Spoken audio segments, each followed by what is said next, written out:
We are very pleased to be celebrating the 10th anniversary of this festival at the Master School and our collaboration with the Hudson Valley Writer Center. Yay. This space has provided this festival has provided a space for well over 60 acclaimed poets to read their poems and has offered a rare opportunity for our students to read their own work in front of a seasoned audience, and perhaps even more courageously in front of their own peers. This festival was the brainchild of the former academic dean of the school, Chris Goulian. Along with Chris, I helped him bring his vision to life, that of hosting a poetry festival at the school. Throughout the years, I suggested to Chris that we add another dimension to the festival. I always wanted to add a musical component, or perhaps an art installation. My aim was to make the festival more broadly inclusive, but after many spirited conversations, Chris insisted that poetry needed and deserved its own voice, its own space, that poetry was enough, that poetry need not compete with any other art forms. After all, concerts and art shows abound on this campus. Throughout the years, I have learned that he was correct. Poetry is enough. In fact, it is the perfect way to share how worlds spring from words, from phrases and sentences that carry the human spirit and the human condition. It never ceases to astonish me how much time and space and life experience goes into a single poem, and how, in such few words, they say so much. With that, I just wanted to wish us a happy 10th anniversary Poetry Festival, and may I wish you many, many more. One quick note is that the virtual program appears in the chat box this afternoon. We will repost it a couple of times, for others that join later. But for now, on to the poetry, and I turn this over to Jennifer Franklin, Program Director of the Hudson Valley Writers Center. Hi, everyone. Welcome. We're just going to take a brief interlude to go over to Darren Wood. We wanted to take a quick moment, thank you, Jennifer, to offer a brief but big thank you to Judy Murphy, who is retiring after 17 years at the Master's School. For each of these last 10 years, Judy, you have been the stalwart leader, the motivator, the organizer, the force that each year insists on the value of this gathering. And for each of these last 10 years, the festival has brought together poets and students in their audience to delight in language, celebrate difference, and share experiences across generations. For each of these 10 years, this festival does not exist until you, Judy, gather your tools, until you fashion its shape, until you gather us together to listen. This is your poem. We have delighted in this poem for these past 10 years, Judy, and we look forward to seeing you in the audience in the many years to come. Thank you, Darren. You betcha, Darren, I'll be there. You betcha. Thank you so, so much, all. Very, very touched. Thank you. Thank you, Darren, for that beautiful thank you to Judy. Judy, you are the best. We love you. Thank you. And finally, I get to introduce Reginald Dwayne Betts as our keynote for the festival. This was supposed to happen last year, and because of the pandemic, we had to postpone it. We hadn't gotten things together yet for Zoom. So we're very happy to have the same writers who were going to read last year live here on Zoom for this special 10th anniversary. Reginald Dwayne Betts is a husband and father of 2 sons, a poet and memoirist. He is the author of FELON, Norton 2020, Bastards of the Reagan Era, the 2010 NAACP Image Award-winning memoir, A Question of Freedom, and the poetry collection, Shahid Reads His Own Poem. Dwayne is currently enrolled in the PhD program for law at the Yale Law School. He has already earned a JD from the Yale Law School and an MFA from Warren Wilson's College, for Warren Wilson's College MFA program for writers, and a BA from University of Maryland. He's also one of the most compelling and thought-provoking writers you will ever read, whether he's crafting his poetry column for the New York Times or writing a social media post. I heard about Dwayne and his work before I read his poetry. I knew about his story before I knew what a powerful poet he was. When I opened Bastards of the Reagan Era, I gave myself plenty of time and complete quiet. I read in the middle of the night when everyone else in the house was asleep. It was a book that gave me a pain in my chest, and when I finished it, I opened it again to the first page to begin rereading. The poems are finely crafted worlds that replicate our world with all its violence, beauty, greed, injustice, racism, and hope. It was one of the main books that made me want to become a four-way books poet. Dwayne read for us at the Hudson Valley Writer Center in September of 2018, and it was one of our most memorable events because of Dwayne's poetry and because he got a call from a friend in prison. Dwayne kept the phone open on the podium, and his friend was able to attend the reading. It was a humbling experience for everyone in the room. In one of his poems, What We Know of Horses, he writes, I want to stop and embrace my brother, to hold him close and pause to inhale the scent of prison, to tell him what I smell, what I inhale is still the body of a man.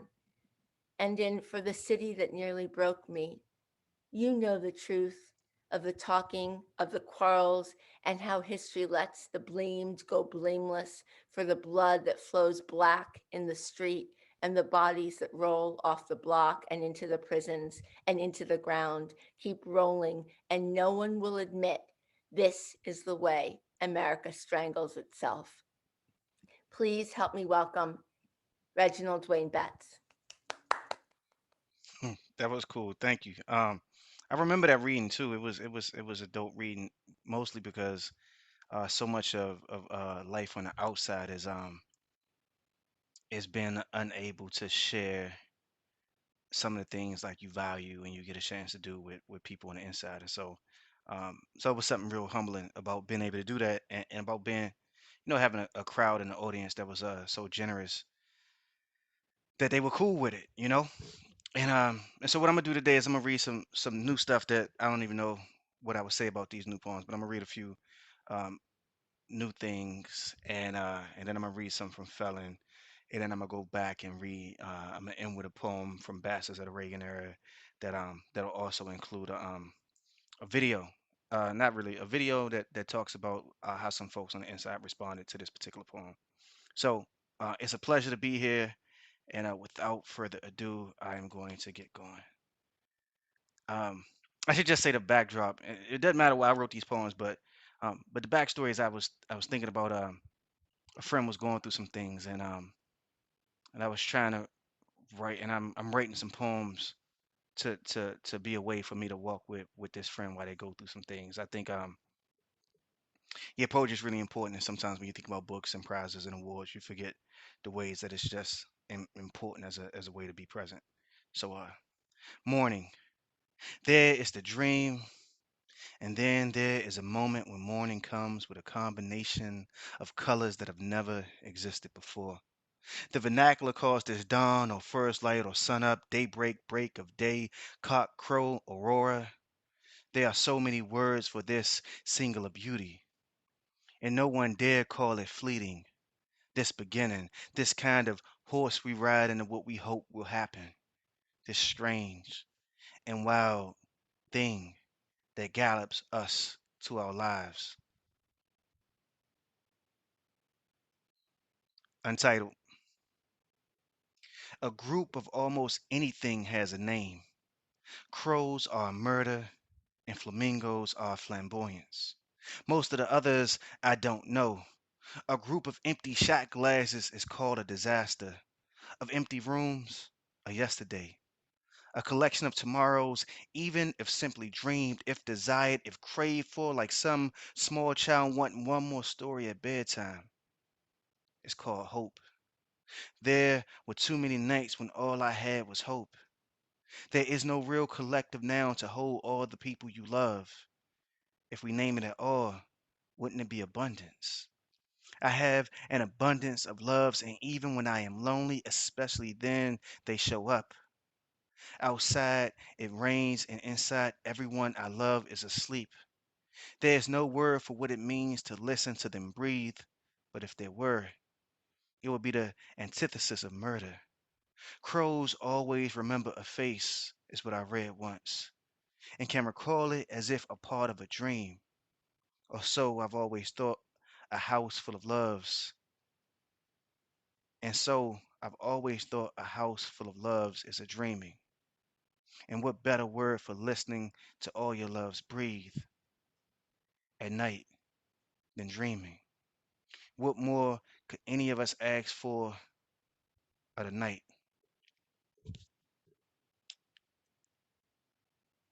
Needing. My father wants forgiveness, and his desire makes me know that love is to be willing to carry the water for another. And in the morning, here against the bluest sky, I see only burdens. These burdens I've known, forgetfulness. And it's strange how much belief reminds, makes you know the murmuration of starlings and their beating wings might easily be your own heart. And of course you will fly. Of course you've always been flying. I'm gonna read the second one more time because I just didn't like how I read it. So I'm just gonna read it one more time. Untitled. And plus, it's this weird thing where where like we be reading poems and sometimes the audience hears it and they be like, man, I wish I could hear it again because hearing it for the first time is like it's like when you kiss somebody for the first time and you didn't really know you were gonna kiss them, and then you like, did that really happen? And so you kiss them again, and you like, oh shit, that really happened. So I'm gonna read this poem one more time and think of it as a second kiss. With permission, not just like don't be just stealing kisses out there in the world. Um, Untitled. A group of almost anything has a name. Crows are murder, and flamingos are a flamboyance. Most of the others I don't know. A group of empty shot glasses is called a disaster. Of empty rooms, a yesterday. A collection of tomorrows, even if simply dreamed, if desired, if craved for, like some small child wanting one more story at bedtime. It's called hope. There were too many nights when all I had was hope. There is no real collective noun to hold all the people you love. If we name it at all, wouldn't it be abundance? I have an abundance of loves, and even when I am lonely, especially then, they show up. Outside it rains, and inside everyone I love is asleep. There is no word for what it means to listen to them breathe. But if there were, it would be the antithesis of murder. Crows always remember a face, is what I read once, and can recall it as if it were part of a dream. And so I've always thought a house full of loves is a dreaming. And what better word for listening to all your loves breathe at night than dreaming? What more could any of us ask of the night? All right. I'm gonna go to Felon. I feel bad because I feel like those poems were happy, and then I'm gonna go to Felon, and it's like these poems are not happy at all. Although it's a few of them that are happy, so we're gonna rock with it and make it work. I got a few more minutes left to read. Diesel therapy. His mother told him airports. His mother told him airport bars always pour something nice. Distance makes bartenders understand suffering. That Thursday, he was headed 14 cities away from anyone he knew, and the brown was fortification. His daddy built houses, those that grown men create in their mind and lock themselves inside. The doctors called it bipolar, but his moms just said his pops had some shit with him. Turned his head into an airport. He was always running away from something. always 14 cities away from the people that loved him, even if they were in a house with him. Everything reminded his father of the feds. He'll say his father taught him to crave brown liquor, lighter fluid for the brain, he would say, as if the father thought it would drown out the noise, set it on fire. Half a dozen years out of prison, and every time he walks into an airport, he thinks about his father. When he stares down a nice long taste of whiskey, he almost wishes there were voices in his head he wanted to drown out, wishes the distance he traveled was something with him, and not the way he stole away from things he couldn't handle. I'm gonna read some poems that I just don't know if I've ever read, so I'm just gonna read them here. Mural for the heart. It's a crazy thing, right? Because people be like, "Where do poems come from?" And I should say like the conundrum that I'm always confronting is that I write in the first person. I did a great talk with um, Sadia Hartman a couple days ago, and we were talking about the eye, and I believe that the eye contains multitudes, um, like Langston Hughes said. Nah, nah, I know Whitman said that shit, but fuck it, they always be stealing out shit anyway. So I'm just gonna act like Langston Hughes said it, right? But um, but they always say like I contain multitudes, right? And we think that like I as a human being contain multitudes, but I think I as the noun, as the pronoun, contains multitudes. And so when I write from the I, my intention is not to just be who I am, but to be a multiplicity. And I tell people that, and then it's funny because some of the poems actually did come directly out of my life. And so this is one of the poems that came directly out of my life. Um, and that's why it's cool because it's really rare that like something happens and I could turn it into a poem. Uh, but mural for the heart. Tonight is not for my woman who would touch me before we speak. Not when the accumulation of our yesterdays hang like the last dusk before us. Each memory another haunting thing. Not when buried somewhere behind us is all that the past that we will not let die. History, our prophecy, and albatross. The myth we measure the marrow. Every story worth telling has 1,000 beginnings. Let me tell you this one. There was this one night on a road trip. She, my wife, was not there. Already rehearsing my absence, practicing the dance of raising boys alone. Distance, our disaster. And so, if I say the trouble began when the car stalled, I would be lying. But the car did stall. Every light inside flashed and died as if the emergency was something breaking inside of she and I and not just an empty tank. Everyone wants a chance to be a hero. And so when I climbed out of the truck's front seat, already I had measured the distance from the truck to the station, 1,000 feet. I once lifted my woman and carried her on my back from where we stood to the bed that I would turn into what remains when lies become shrapnel. Have you seen a man push his body against a thing as if love alone will move it? That night, there were three of us riding. My woman was not there. Two of us climbed out, rolled up sleeves, began pushing. Muscles strained against the darkness, the heft of the truck lurching at best. When a scrawny kid joined, his body lost inside his coat, we thought ourselves blessed. A tampon run, he said, explaining why he was there on this street so late at night. His girlfriend on the side of the road and my woman 500 miles away, as if to say part of love is pretending to be a hero for strangers. The truck barely moved the way love barely moves when weighed down by some memories. Before long, there were four of us pushing the 1,000 feet, still 1,000 feet.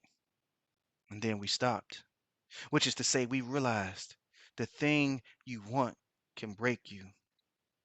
We all knew that in time our legs would shake, that our bodies would betray us and admit that the heart, though not useless, lacks the thing needed for some miracles. And yet, against this truth, I keep praying my woman, who is no more mine than any woman can belong to a man, but is her own constellation of music and desire, but is her own constellation of music and desire, as is anyone, will forgive history, knowing 1,000 angels stand beside exhausted too, though certain the heft of their wings will bring a gale fierce enough to lift this hurt that we refuse to name. All right, I got time for a few more. I'll read this one. I'll read this one too. Temptation of the rope. The link between us all is tragedy. And these so many years later, I'm thinking of him, all of 20 and gay and maybe more free than any of us might ever be. And this is one way of telling a story. Another one is aphorism or threat.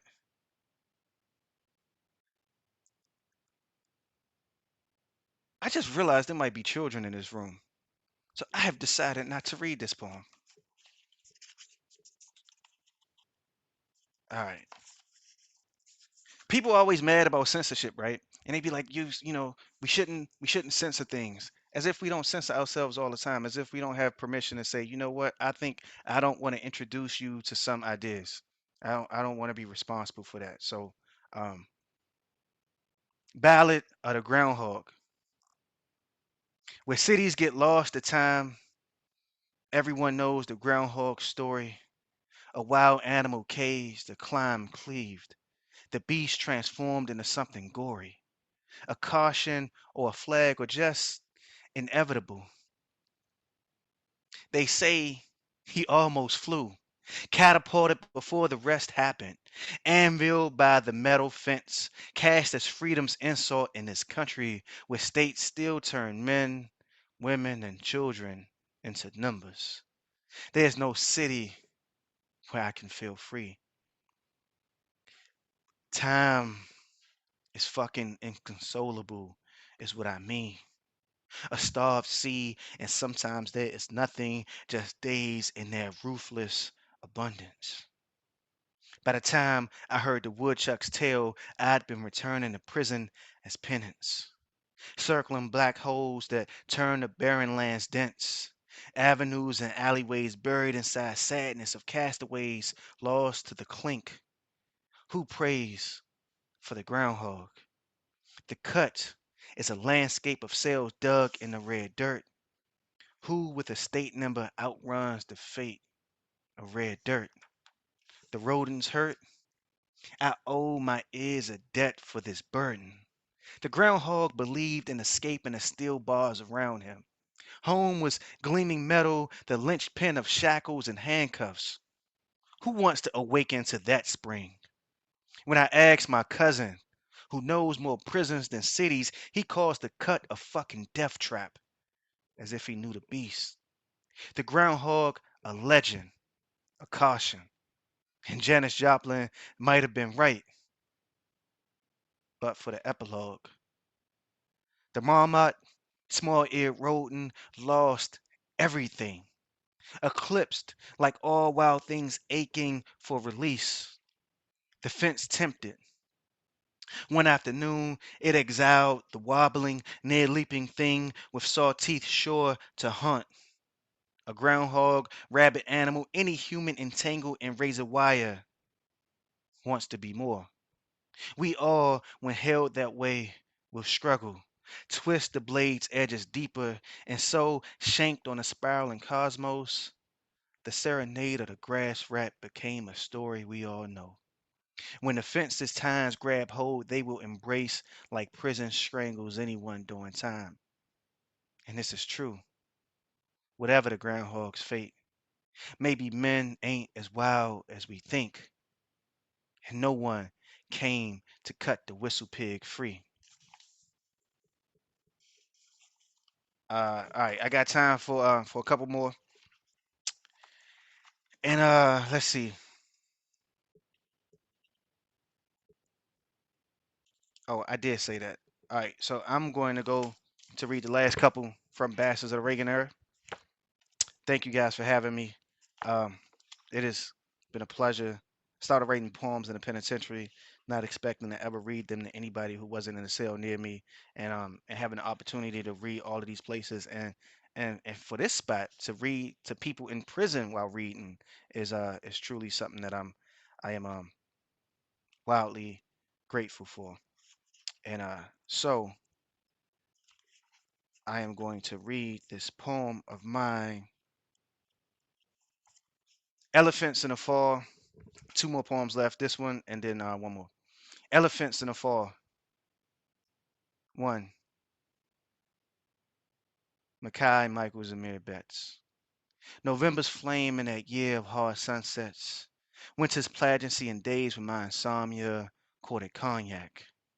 All our thoughts were beginnings, and you became the roundness that grew to a moon above your mother's hips. We waited without a name for your wonder, and 3 days after your birth, twice named you for the uncle you'll never meet. The name's questions Micah, who resembles God, Michael, who reminds us of who is gone too soon. And we pronounce Micah as black as we want it, Mackay, because like the kid from Clockers, we scrape fists and cuffs for the dreams of you. And now, when on most days your body is all blur and bustle, our song is how right we got it. When the light from the moon spilled out of your mother's belly, I tell you, you were smiling then, as if you knew. You were the first song that found me worthy. 2. Miles Thelonious Betts, named after the trumpet, after the sound that comes from all the hurt and want that leads a man to turn his back to the world. We named you after Monk, too, because sometimes you have to stack legends in a single body already big enough for the sound of them. And we imagined that you gave us a different tune, a way to bang keys into each other until our lives filled with unexpected music. I hear you call me daddy in this land with my father's name, and sometimes another word for grave. And I almost pause. It's the song that wants to unravel me. More crow than swan I've always been, so much cage and caged in, and all that changes when we square the M. This old riff when a shotgun marriage calls us back. Your mother's hand in mine, and the shotgun is what we aim at the world that threatens. And I scoop you in my arms, and you are calling us again. Um, Last poem. I tell you a funny story about my kids though, and then I'm gonna read this last poem. Is that my oldest son's birthday is November 19th, and that's the same day as the Gettysburg Address. And my youngest son, who we named Miles Thelonious, his birthday is October 10th. And 3 years to the date, right, when on his third birthday, we found out that he has the same birthday as Thelonious Monk. You think we would have known that, but we didn't. So I think both of my children carry around really significant history to this country. All right, last poem. At the end of life, a secret. Everything measured. A man twists the tuft of your hair out for no reason other than you are naked before him and he is bored with nakedness. Moments ago, he was weighing your gallbladder and then he was staring at the empty space where your lungs were. Even dead, we still insist you are an organ donor, as if something other than taxes outlasts death. Your feet are regular feet, two of them. And there is no mark to suggest you were an expert mathematician, nothing that says that a woman loved you when you died and loves you still.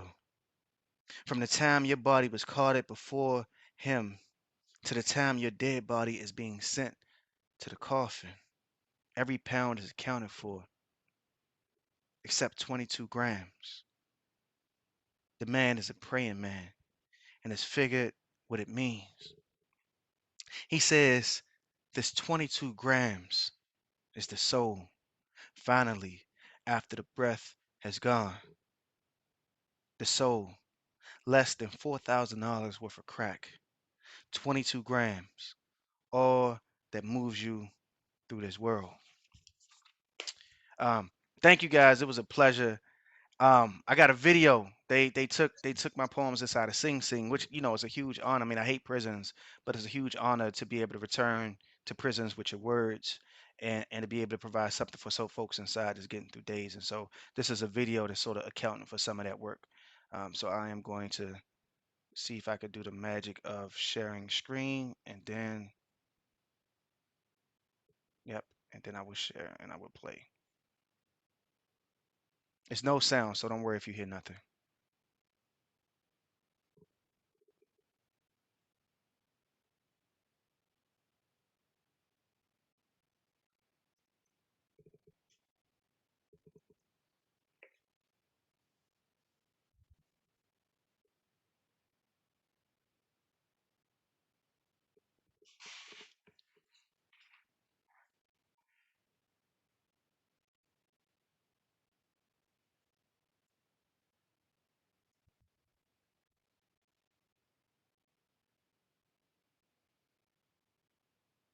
This image is actually the soul, which makes sense because I always imagine my soul being a blue flame that doesn't go out.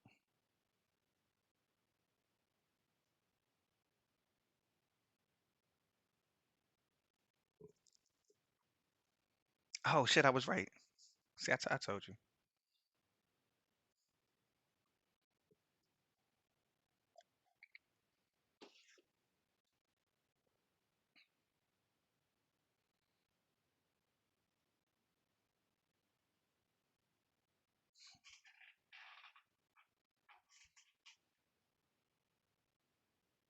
Mm.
All right, thanks, folks, and now to introduce the next reader on deck, I am really honored to pass the mic over to Judy Margot Taft Stever.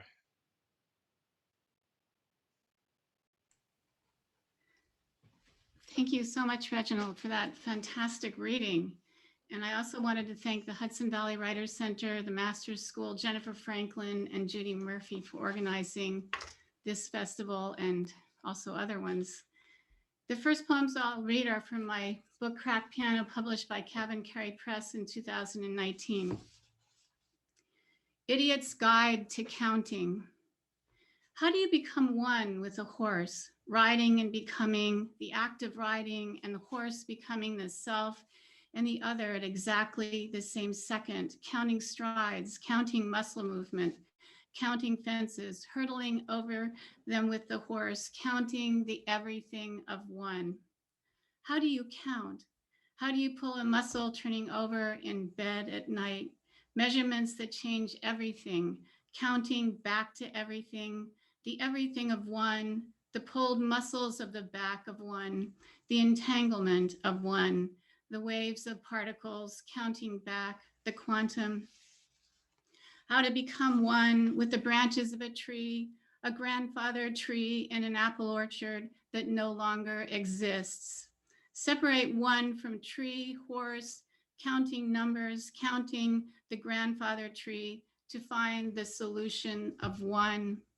Counting trees, leaves, counting everything as no longer existing, counting trees as one with the everything that no longer exists. In the latter half of the 19th century, as part of a humanistic movement in the treatment of mental patients, hospital superintendents held balls. Spectators were sometimes invited. The Lunatic Ball After Dance in a Madhouse, a painting by George Bellows, who lived from 1882 to 1925. Furious dancing gives way to screams. 5 men stare, ghoulish, at the wall. This is a lunatic ball. The best student Yale had ever seen. 3 months after graduation, typhoid, brain swelled inside his skull. They dosed out calomel. 5 ghosts appeared in a mercury dream. Headaches unbearable. This is a lunatic ball. Married 1 year, baby the next. His wife filed for release. The medical textbooks he gleaned, futile, endless stall. A woman names her baby doll Christ, lurches, leans. A building in an earthquake, then she crawls. This is a lunatic ball. One man plays a flute, calls himself Faunus. Another uses an invisible latrine. Attendants haul out a wild man in a straitjacket on a wooden beam. A woman growls like a bear. This is a lunatic ball. Behind a glass wall, well-dressed spectators riveted sit amused. Looking at them, the patients know they are through. Spectacled men sport great coats and laced up women make jokes in the shimmering hall. A number of the poems in this book are ekphrastic or poems about art. And I will read one of them, inspired by Van Gogh's self-portrait with a bandaged ear. Van Gogh to his mistress. He sensed his ear, but he could not see it. In the blind, this is called blind sight. The last failed effort of the body to survive. Keep this object carefully. The ear rested on the table alone among blue tints and suppressed shadows. To present an ear in the middle of the night, an arterial flap, flap of bat's wing, wing of angel. A number of the poems in the book are about motherhood, and some are on the subjugation of women. Splitting wood. It was the thought of his entering their infant's room that drove her. She remembered his face the first time she saw him, now half gone from whiskey, eyes hooded like a hawk's. He said he'd kill the children when he woke. The neighbors heard it, the screams they heard. His workman's hand, his gnarled hand dangled down. The knife lay by the bed. She slipped from the covers while he slept, placed her feet on the floorboards just so. The dogs barked outside, snapdragons, flowered tongues, and all the wired faces of the past strung up. The axe hung on the porch, woodpile nearby, each log plotted, uneasily entwined. The tears, children's tears were rain, tears were watering the parched hills. The wild moon foamed at the mouth. The wild moon crept softly at her feet. The arms that grabbed the axe were not her own, that hugged it to her heart while he slept were not hers, the cold blades sinking in his skin. She grew up in the country splitting wood. She knew just how much it took, to bring a limb down. And I also wanted to read a few poems from my chapbook, Ghost Moose, which was also published in 2019. The first poem that I'll read is titled Beauty Parlor.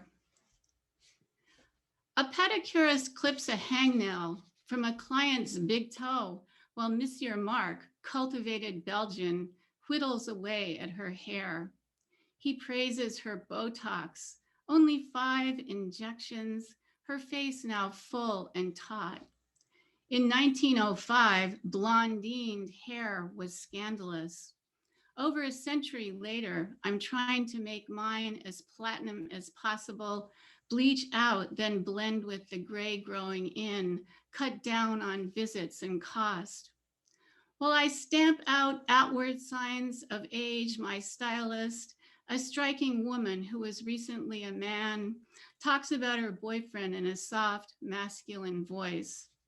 On the corner below at Lex and 28th, we observe a woman, blonde hair straggling, like Marilyn's on her way down. But this woman's roots have grown in, 3 inches of black. What a shame, exclaims Monsieur Marc. The woman stumbles, gropes the trash can, body bent over, off balance. Oddly leaning, she careens, wobbles into the street. Bus brakes screech. She hawks green phlegm.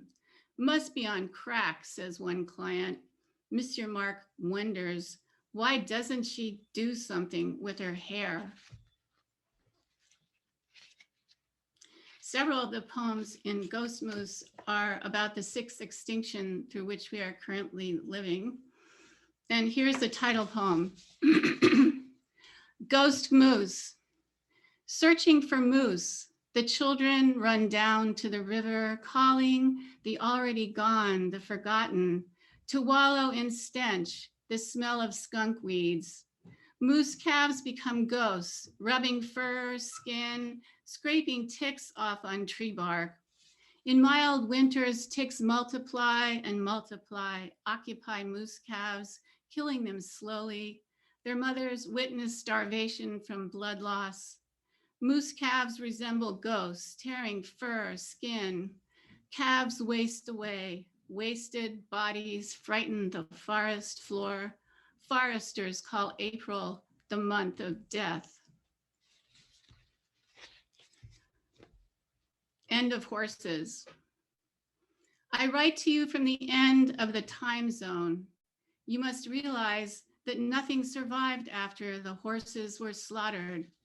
We sleep below the hollow, burned out stars. We look into dust bowls searching for horses. When you walk in the country, you will be shocked to meet substantial masses on the road. We do not know whom to accuse or where the horses were driven, who slaughtered them or for what purpose. Had the horses slept under the linden trees, the generals and engineers pucker and snore on the veranda. The last 2 poems and the next one that I'm reading are in my unpublished manuscript titled 3 Ravens Watch, and I'll end with the poem Ocean Birds. Jealous is the night, the feckless night, coming over us as water into sea, the forceful day's geography turned black. Your body is the sea I float upon, your skin becomes the waves. Nothing will ever bring you here to me, nothing will ever call you back. Thank you very much, and I'd like to welcome Miriam Emery.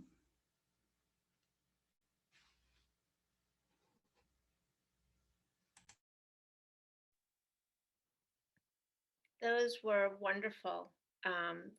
So great to hear your poetry. Thank you so much, Margot. Thank you. Hi, everybody. My name is Miriam Emery. I'm a teacher at Masters in the English department in the upper school. And it is my pleasure to invite some students of ours to read some poetry. We all feel super honored to be able to share the Zoom, share the stage with all of our poets here today. And we're going to have two groups of student readers. Just to quickly tell you a little bit about poetry at Masters. Poetry at our school is alive and well, which is one of the reasons I absolutely love teaching at Masters.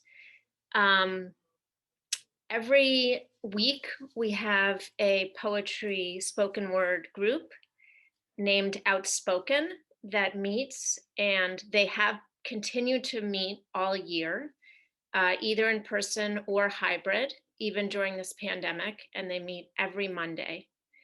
So that's some of our students who love poetry and participate in Poetry Weekly.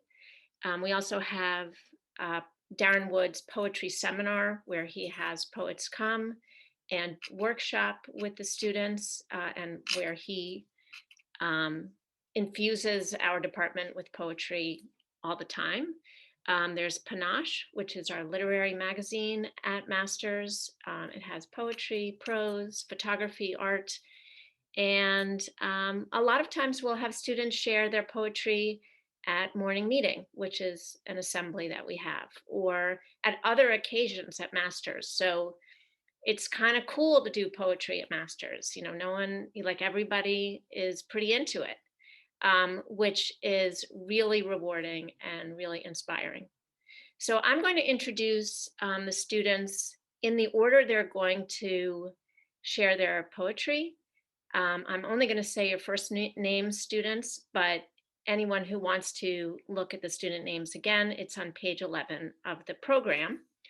And this is the order. So we'll give it up for Carolyn, Daniela, AJ, Alexa, Esme, Mac, Lance, Kate, and Viviana, in that order. And you all, usually I give you a little pep talk before, but I'll just say, don't read too fast. Go for it.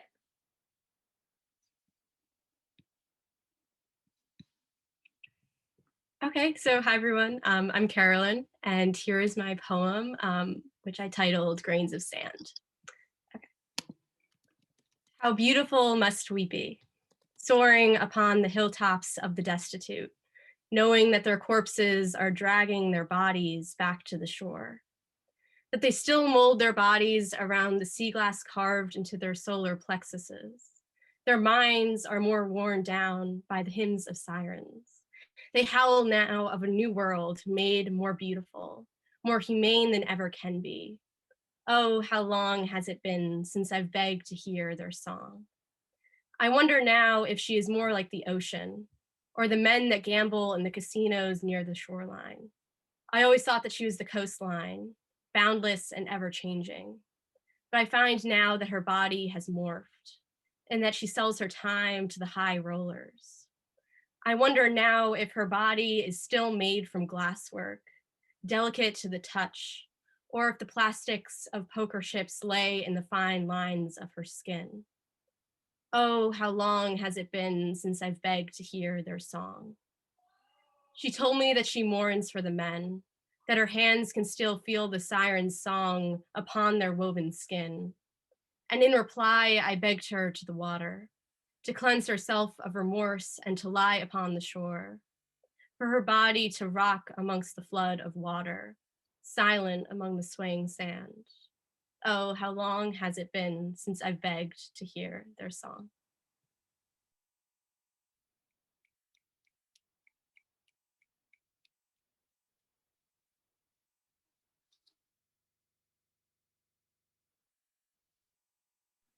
Okay, so I guess I'm next. Okay, so I have two short poems, one titled Voided and the other Forget Me Not. Yes, just like the flower. Okay, so here's Voided. Mine fate is in the hands of the unknown. Life hath said to liveth not by breath alone. With amorous right and love and peace, all thy troubles will tastily cease.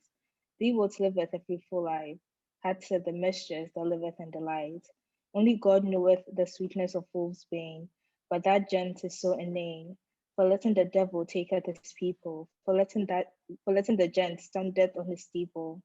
I doth not fear any death, the fear of my abilities is already massive. And for forget-me-not, a lone white flower, once a seed that played among the pebbles until she began to outgrow them. Then they suffocated her, squeezed her, but that didn't stop her from growing. Her support system, thorny green he was, lifted her, worshipped her. Her petals as white as snow, as clear as the sky above, and as soft as the sponge cake on the picnic table. Undeniably beautiful, forever evergreen. If only her life would too. She wished to one day be as tall as overgrown trees, so the sun would notice her and shine her rays on her. Thank you.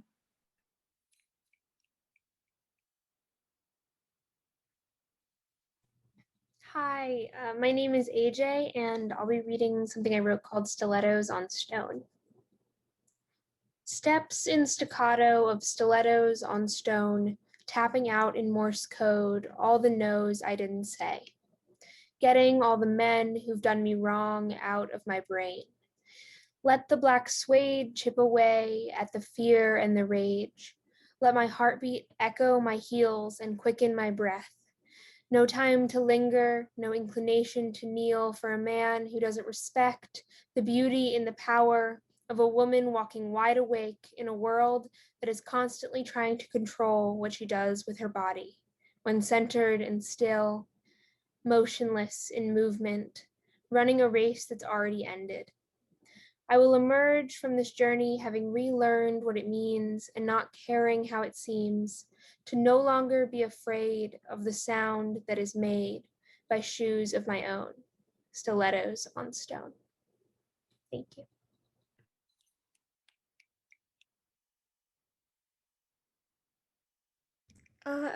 Hi, I'm Alexa, and my poem's called A Lament of Lost Wings. Okay. I speak to the sky, but she does not respond, leaving my empty words to hang. My arms outstretched, I beg for a caress from the wild winds and gentle rains that raised me, but they are unforgiving now. I plead with her to sing me her tender lullabies, to whisper candy words as I drift off to sleep, but I am met with a heavy, looming silence. My wings have been shorn, so I am stuck here on the ground, and though my heart soars with the bluebirds, my feet cling to this prison of terrain. Though I belong to that effulgent blue paradise, that beautiful sensation of weightlessness as my body is carried away by the breeze, and I knew that I was flying, all of it is now a distant memory. Everything is changed in the sky.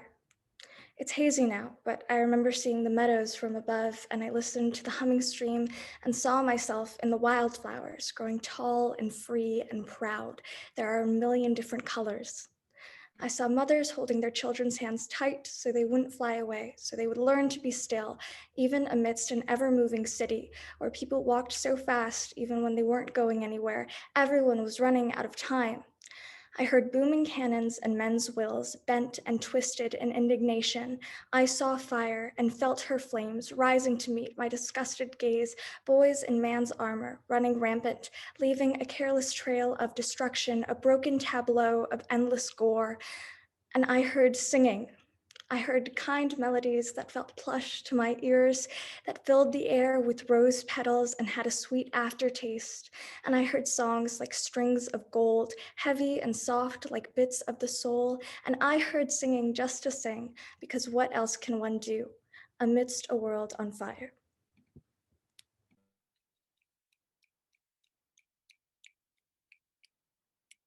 Hi, I'm Esme, and I'm going to be reading a poem with the working title, One Day I'll Be a Monarch Butterfly.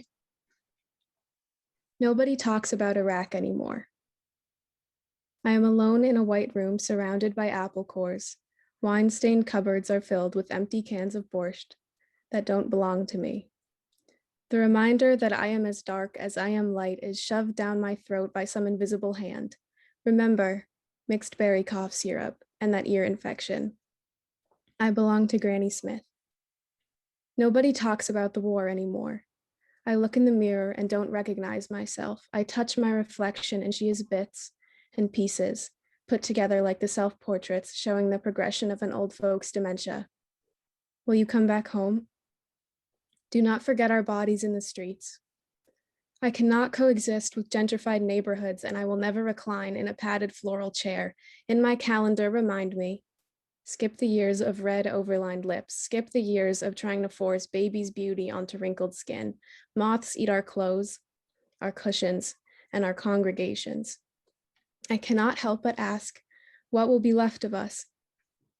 Sing, all together now. Nobody talks about the war anymore. Wow.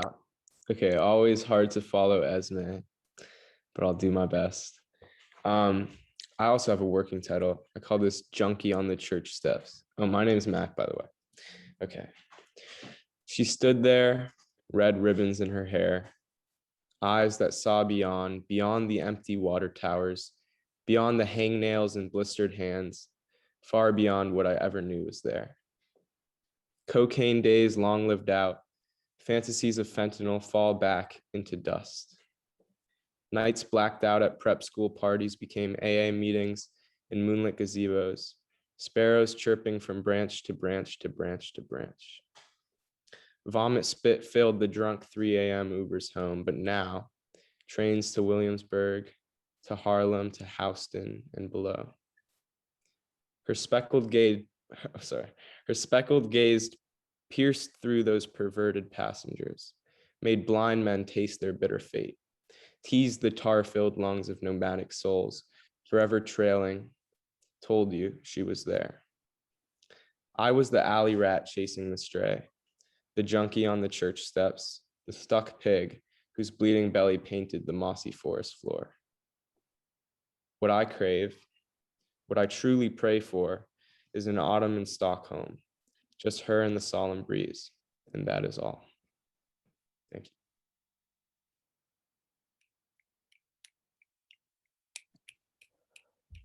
My name is Lance, as you can probably tell, and the poem that I'm reading today is, the title of it is The Ecstasy of Devouring. Search for Melodious, a song all your own, tale of yore, siren heard not from the water, but the ship itself. Sailors jump into themselves with harpoons at the ready, eat their own tails in a final self-destruct. The bits and gibs of viscera do not disturb anyone, for they do not reach further than the deck.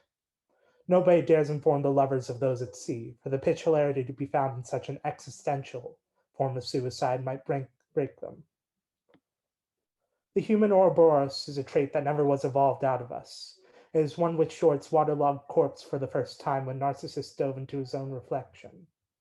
You'll know it's in you when you hear a mermaid's wail, a lover's lips pucker, a sweet nothing in your marrow, begging you to bite your finger like a carrot and partake in Melodious. And who am I to say you shouldn't? For I just have the will enough to pick and play at eating my hand whole. Artists bleed over their self-portraits when left without paint. Children tear their dolls to shreds and eat the con inside. Man cannibalizes itself in an oscillation of love and hate, moving between the two so fast that you don't even notice the kitchen knife is being pointed towards you blade first, not in offering, but in promise of sacrifice.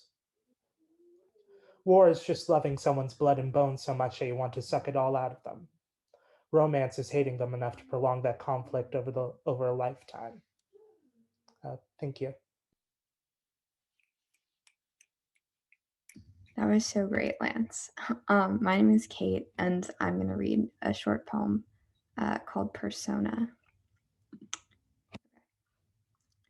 You there, someone will me awake.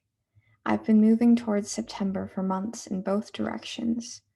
All I can hear is the sound of those running, and I fear I'm turning into an orchestral platoon of branches.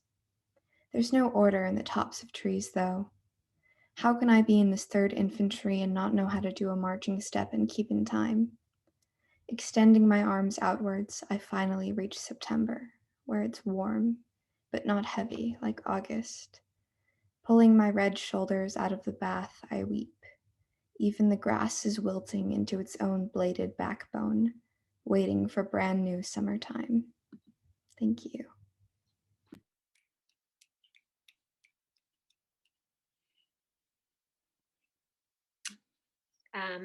Our final student that I announced, I don't see on the screen here. So I think we're going to now go back to our poets who are part of the Westchester Poetry Festival. So Aaron Coleman, I think you can take it away. And students, you did a wonderful job. Such great poetry. Yeah, thank you so much, students, for sharing your work. I used to actually teach high school in Chicago, and it's been a while. And just getting to hear, students creating is, it's always a pleasure. And thank you for having the courage to share it all with us. Just really very quickly, too, I want to extend a thank you to Judy Murphy and to Jennifer Franklin and everyone at the Hudson Valley's Writer Center and the Master's School for making this wonderful event possible. Congratulations on the 10 years, and may the next 10 be full of many joys and successes as well. And also I just feel compelled to say that doing this work, especially right now during the pandemic, is a serious challenge in so many ways. And I'm just grateful for your commitment to the literary community and to writers too. And Dwayne, Margot, Sean, Leila, and Tyree, I'm just grateful to be able to read with you. So I'm going to read mostly new poems and then a few from my first book, Direct Come Close, which is also on Four-Way Books. It came out in 2018. The first poem I'll read is called A Fire She Loved. The whiskey slipped into the cut between her first finger and her thumb as she raised the lowball glass, and she didn't stop to rinse it. She didn't wince until her long pull was already midway down her throat. A fire she loved, heavier and warmer than the feel on her face of the oven as she worked through the night into early morning, halfway drunk, and the ancient basement kitchen of her former high school's lunchroom, an industrial oven, wide enough for 5 pies, dark tins as broad as her father's open hands, meat pies or fruit pies, but most often her famous sweet potato. The smell of such sweetness as she lifted and leaned mixed with her body's sweat and was at first sacred, then nauseating, then nothing at all when it became the habit of her life. Every day, unrelenting reality. She would sing under her breath spirituals that surprised her about herself. She was long grown beyond the church, but she remembered. On this, before morning, no weapon formed against me shall prosper. It won't work, no weapon. Almost absurd, but not, as she slides the cutting board and trusted knife away into the potato skin tatters and takes a bigger caramel swig, considering the smoke of it, smiling to herself lately. She wonders not how she got down there, but why she stayed down there and did the work that she did, feeding so many on her own. The next poem I'll read is called In the City of Tenderness and Desperate Promises. Punctured in a soft hour, we tried a new way home. Past the pawn shop neon green with memory, she came away with me from broken roads. Bird bone litters tall, forgotten weeds. We paused to try to see inside each fractured hollow. But hard rain hurried us as slanted ground that was a risk became a gulch. Silent, tilted heads appeared to prey on a passing city bus, but eyes lie. Who am I to say that I have seen too much to trust another stranger, to learn to start over? The end got here before us. Each footprint deep and flooded with chemical runoff, technicolor surfaces, but no real border. Bones don't float, the birds or our own. The root turned blue and bottomless, but it wasn't waves and isn't water, just consequence. We wander in wet, endless sound and learn to call it falling until she says, this love is a decision to forget and keep going and nothing else. I wonder if we are bound to drown in chance and mangled maps, slick with rain, rock moss riots, money green until tornado green, churning like our city's restless silence. This next one is brand spanking new, pretty much. It's titled Of Walking In.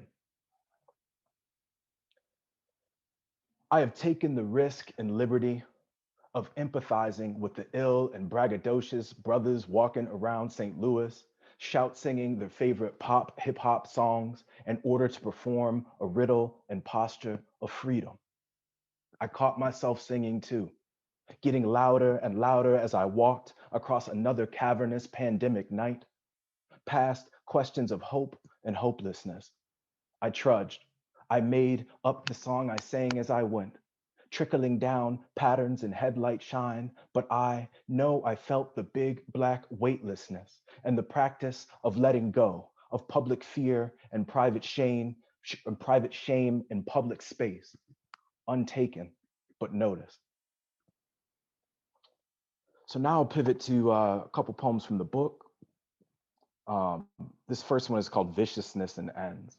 And obviously you can't see it. I won't even hold it up here. This could be a problem. I won't even attempt that. But it's a palindrome in the form, like the word race car, that is the same read backwards and forwards. And hopefully that's apparent. The utility of that is apparent as the poem unfurls and then refurls. Viciousness and Ends. Blood and trust in my mouth, on the ground, sweltering each, swing harder, dizzy still, to protect what? Inside red and black gloves with quarter worn knuckles, part of a man 2 fists thick, no way to know the stranger from my brother's hand.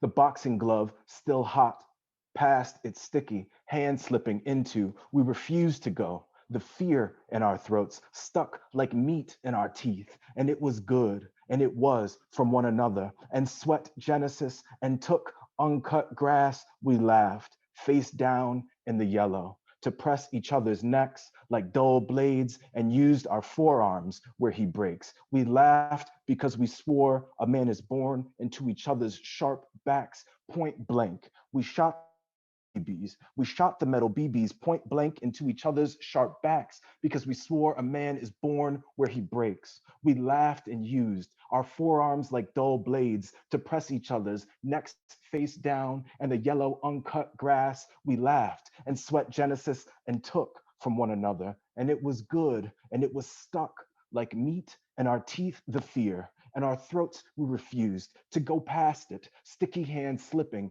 into the boxing glove, still hot from my brother's hand.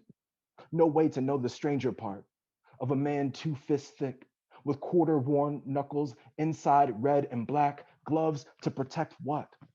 Each swing harder, dizzy, still, on the ground, sweltering blood and trust in my mouth. So here's our 2-poem warning. The next one I'll read, that means the 2-poem warning, meaning I'll read 2 more poems before I will pass it over to Leila, which I'm very excited to hear read in a moment. This next one is called On Acquiescence. And it's part of a series in the book. On Acquiescence is one, another one is On Forgiveness, another one is On Surrender.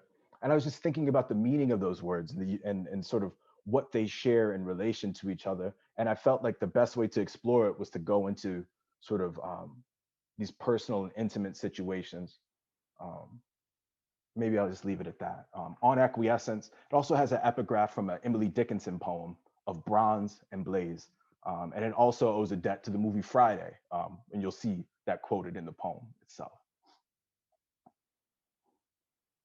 We were crossing town again on the bus. Our point guard, who could never sit still, be still, said, playing with my money is like playing with my emotions between his teeth. He leaned into the aisle, mimicking Big Worm's anger we'd watched on TV.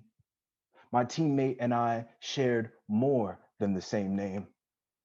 All of us slapped seats with laughter, barely understanding, on the bus crossing town in ties and slacks, heading to our JV game.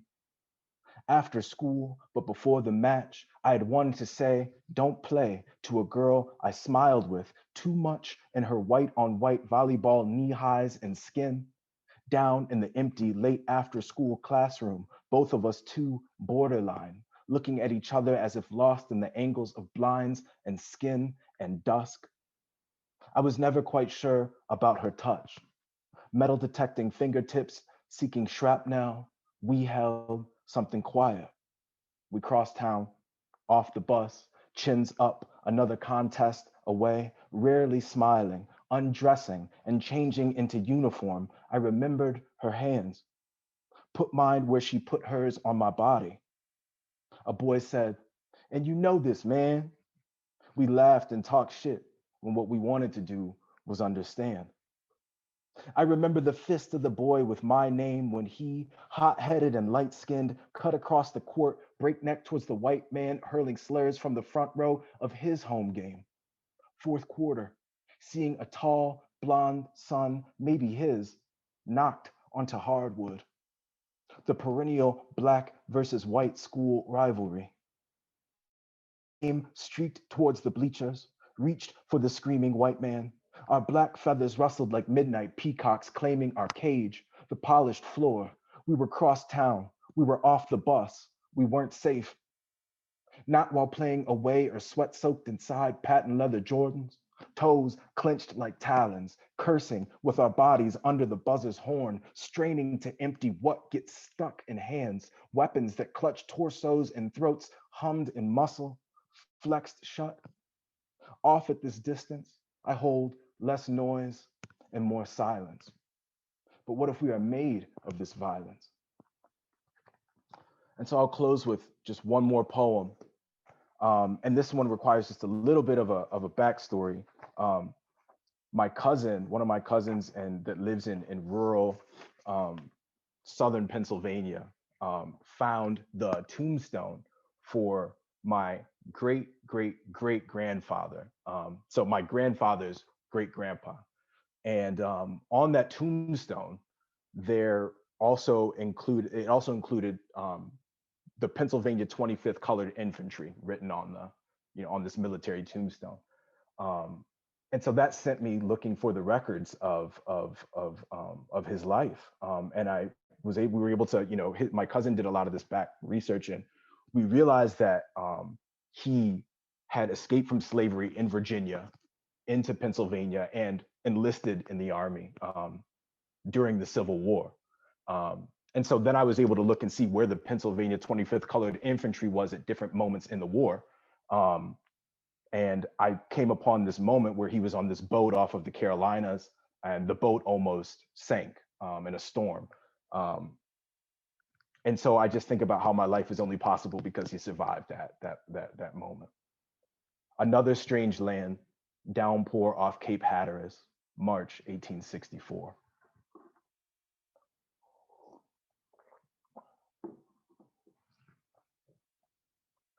First a penny-sized hole in the hull, then eager salt water rushing over us in clouds swirling and clotting the moonlight.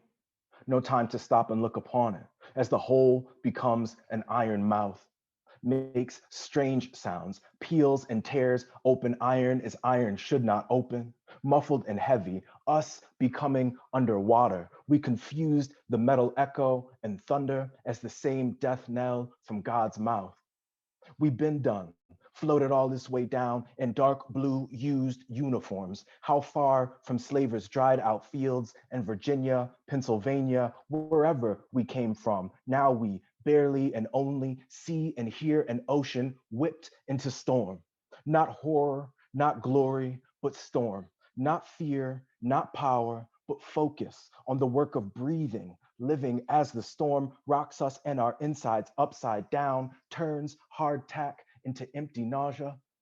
So close to death, I thought I saw the blaze-sick fields of Berryville again, the curling fingers of tobacco, hurt fruit and flower. But no. I say no to death now.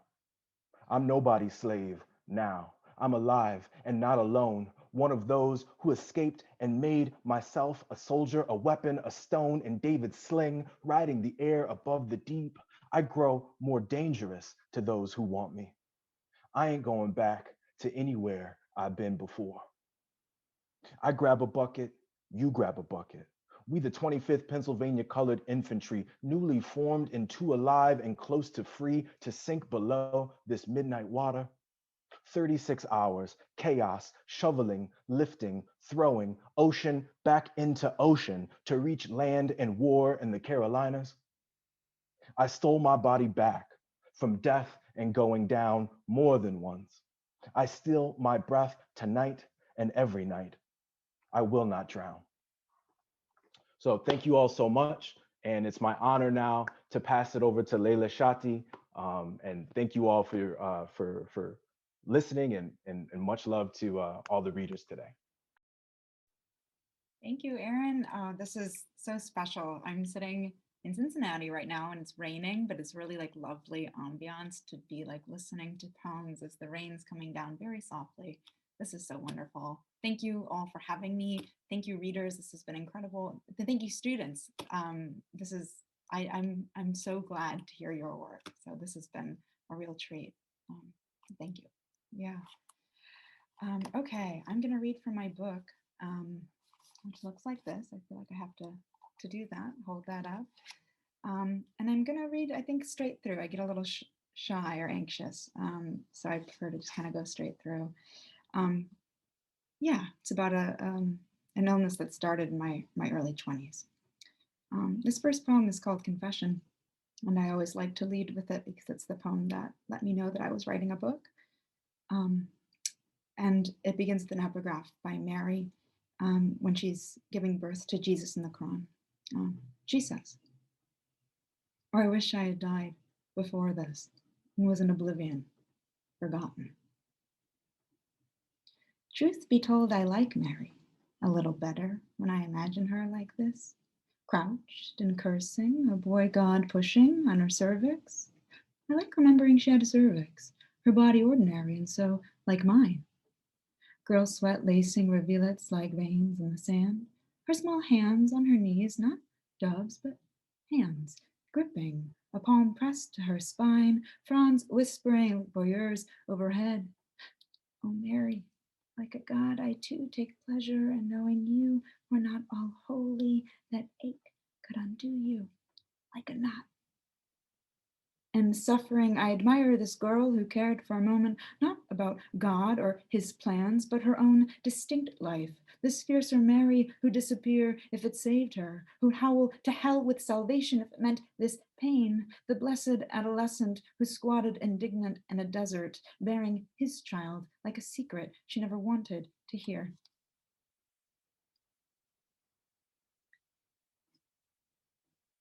Mary speaks.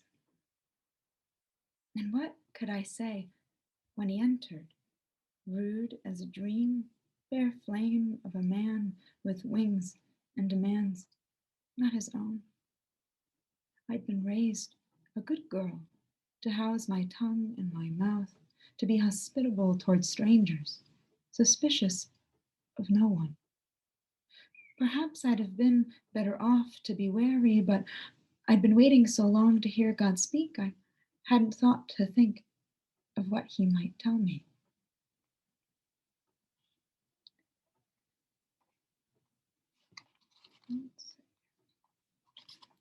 Litany while reading scripture in the gynecologic oncology waiting room. And God said, let there be blood.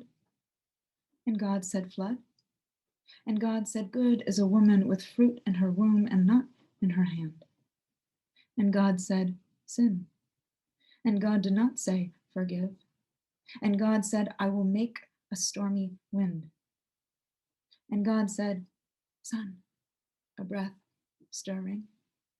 And God said, highly favored. And God said, condemned.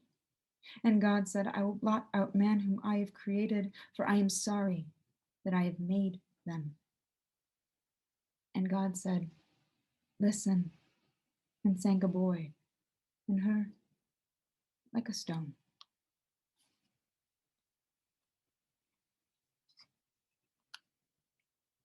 Mother,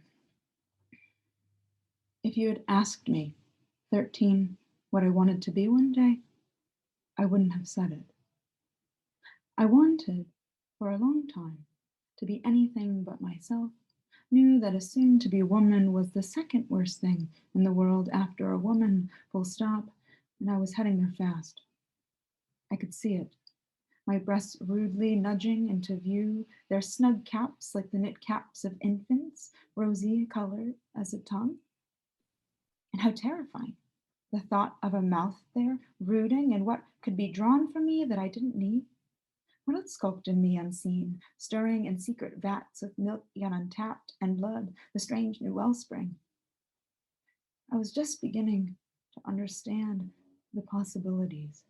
My body's elusive independent workings, machineries chugging away in dark chambers, not just left to, but simply their own devices, unknowable and sovereign. What I wanted, always to be, in control. And I knew this was impossible, just as I knew, even then, that to be a mother was to be the only permissible form of a woman, the begrudging exception to the rule of our worthlessness. So if you asked me again, 23, I tell you the worst thing you could be is not a woman, but barren, the industry shut down and the parts missing, malformed. And I tell you the shame of it, the feminine failure, its ache, a reminder, at the center, the tumor, ballooning, like hope.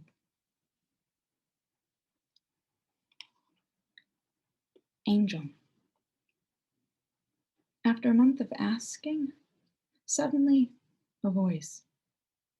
It says, you deserve that which has happened to you. It says, I see what you do with your long terrene hands. Maundering through the banalities of my life, it follows, speaking as if from a frosty bag of peas in the freezer aisle, speaking while I am on my knees, scrubbing the bathroom floor, trying to love a man. Its speech is disquieting company, but company nonetheless. The TV left on and turned low. It desperately wants my attention, but is polite, which is its defining weakness.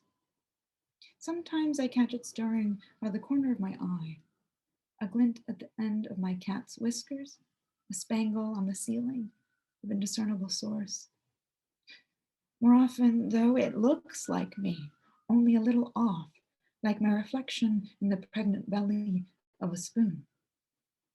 In fact, when I speak to it, I use my own name.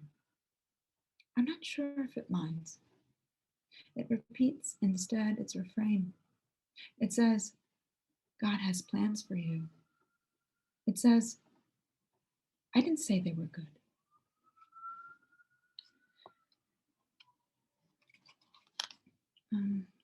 This is eyes opened as gods. It's an epigraph.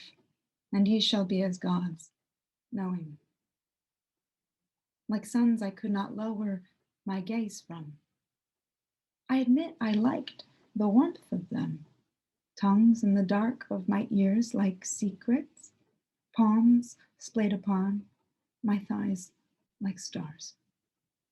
God, I felt you had designed them purposefully for me, as you had once forged my foremother. Felt a tug of primordial hunger. Dreamt of snakes that let me hold them. All day eyed the shiny apples of their throats.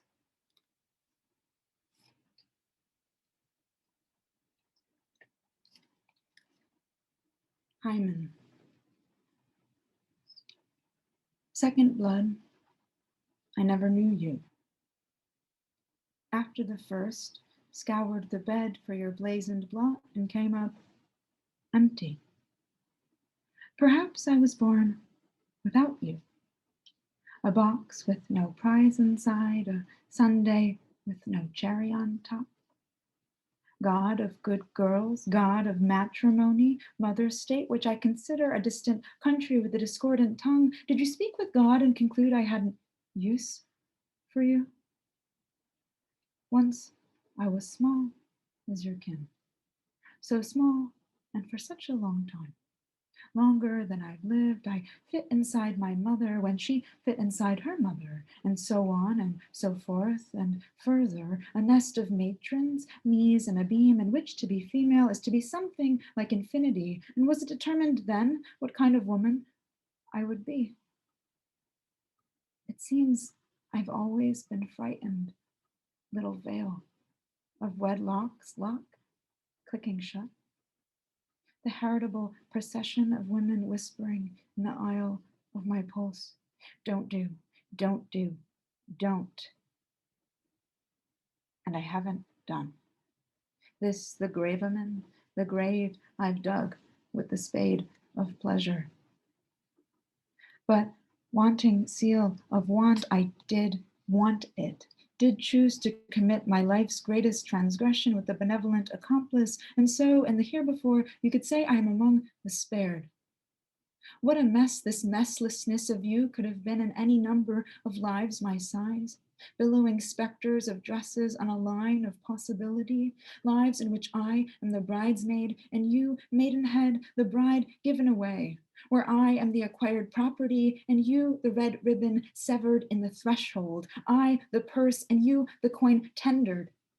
Perhaps no one ever told you, precious emblem of innocence, simulacrum for honor, that some believe you the most important part of me, vital, like a heart a man gets the thrill of bursting where he can see it, that blood is owed to him. And that's the heart of it, isn't it? Of a woman, you, the only blood worth anything. And I'm gonna finish with two little ones. Thank you so much for having me. Questions directed toward the idea of Mary. Was it the voice you feared or its shadow? Did you long for his touch, or was suffering enough for you to know he was there? Do you resent me, my juvenile hungers?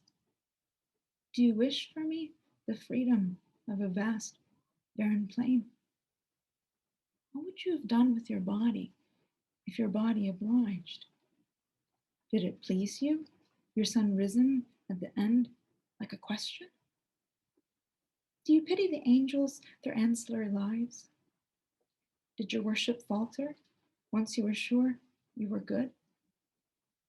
How long did you live before yielding to your inevitable shame? And how long before you realized? Did you realize? Shame was a blade you turned against yourself. And once you knew it, you could use it. And this poem is called Exegesis. I bled. God didn't want to hear about it. He said unclean, and so it was. He said it is harm, and so it was. Want to hear about it? He said unclean. Once a woman wanted, so he did her harm. And so it was first conceived. A woman suffering because a woman wanted. So he said cursed, and then he said blessed.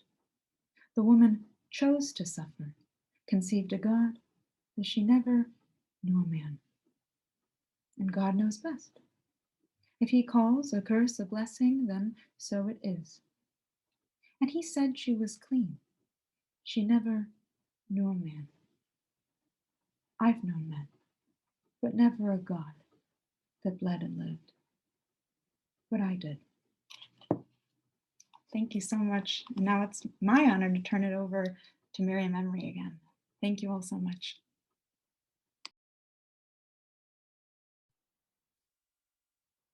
That was amazing. With our workshop earlier with Tyree, he was talking about people's, not motifs isn't the word he used, but like the topics and subjects they go back to over and over again. You could really see that. He said that the students should look out for that. Thank you so much. That was wonderful. So we have another group of student readers, and one of our readers from the last group is going to start us off. So we're actually going to start with Viviana and move on to Maddie, then Anna, Amaris, Finn, Jocelyn, Anna, Angelica, and Aurora. And again, students, don't go too fast. And you can feel free, after, if you want to turn off your cameras. Again, we're so happy to share the stage. So Viviana, take it away. Hi, my name is Viviana, and my poem is called White Woman Tears for Sale. White woman tears for sale. They'll put you in a cage without bail. They'll tighten the noose without tearing their veil. White woman tears for sale. Black woman tears for sale. They'll fall on deaf ears as they wail. The lands are fallow, but they'll grow your seeds without fail. Who wants these tears?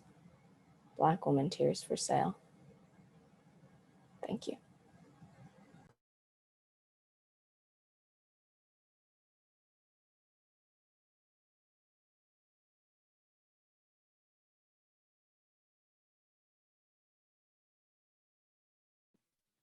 Okay, hi, thank you for sharing, Viviana, that was beautiful.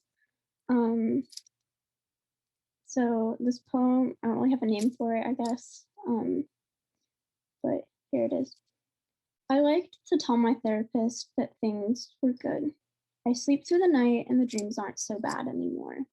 This time it was just a car and he wouldn't stop. Rich leather and tobacco surrounded us. He was screaming, "You're just like me. Why don't you ever see me?" The blur of colors, things we barely miss. I'm telling him to slow down, just don't hurt mom, please. I told my therapist, it's just an irrational thought. Mom lives in Africa and he lives in small town America. Those dreams don't bother me anymore. They aren't even reasonable. I liked to tell my therapist about the boys I was seeing when things were good. There was the boy from my track team. He liked to lie a lot, but I swear I'll see him again. There was the snowstorm one. I think we had some vodka, but I don't really remember. Oh, and the teacher's son. Wait, but I can't say that. I don't want to be that girl.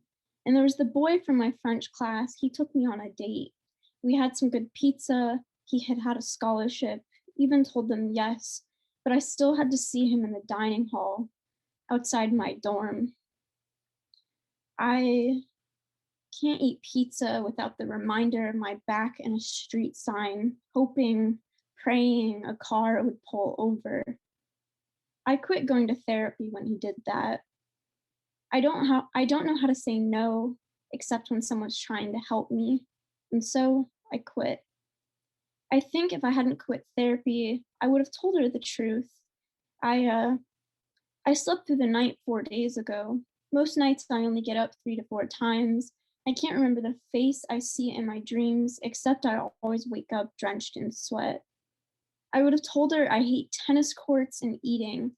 I hate that they said I enjoyed what he did to me, running his arm around my neck, towering over me. I hate that they made me believe them.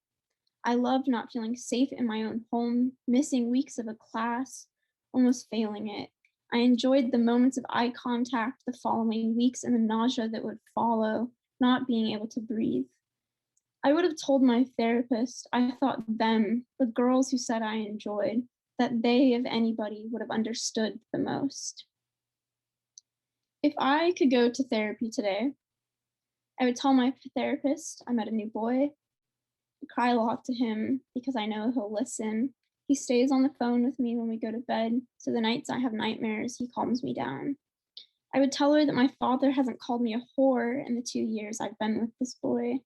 Maybe it's because he's been sober or doing some other drug. I want to tell my therapist that I see myself going to college and doing some job that I love. I would tell her I wonder every day about who in my life will still be here in 10 years and those who won't. I think my therapist would nod her head, write something in her notebook, and ask, "You see yourself being here in 10 years?" And for the first time, I would say yes.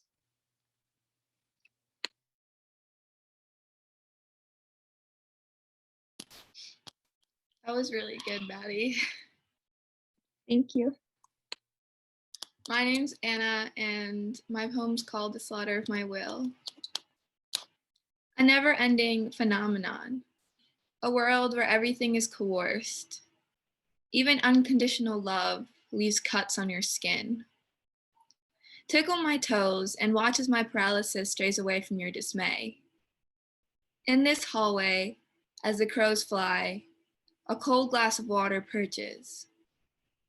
My goal becomes blurred as my throat stings and my jacket smells of unwanted culture, and slowly that glass of cold water in this bloodstained hallway disappears. And once again, I'm back. I'm back to this place where this world is right in front of me and my 2 feet scrape the floor, but my thoughts are so scattered that it's almost obscure. I light my fingers on fire. Invisible pain, an uncared for beauty. Her fury is so intense. I watch as the flames engulf my body and the echoes of my saliva inserts itself into my muffled screeches. Objectify me. It's your game now. I've had blades like pencils writing a newfound language on my skin. I fail to recall, in fact, I neglect, the series of that dreary night which justified my character. I wanted to see God. I burned my knees as he spat on my back. We were getting closer. I kept whispering to him my deliriums and he would respond. I wanted to see God, but I didn't see him. And behold, my hair is still uncut, a never-ending phenomenon.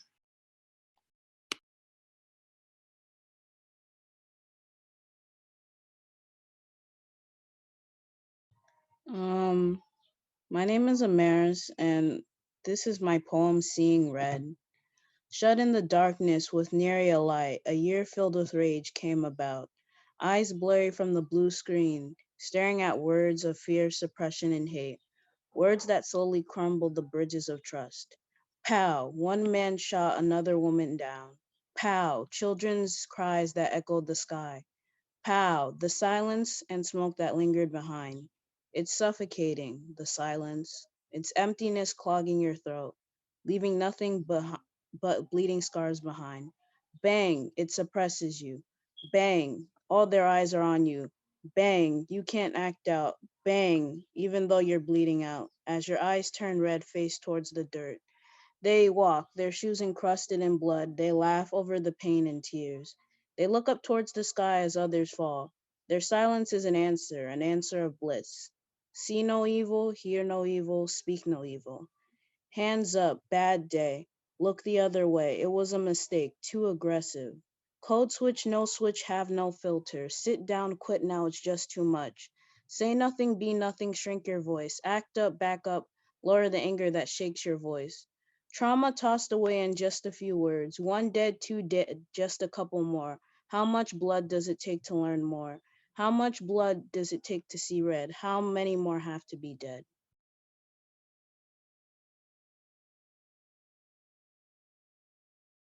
That was very powerful, thank you. I'm Finn.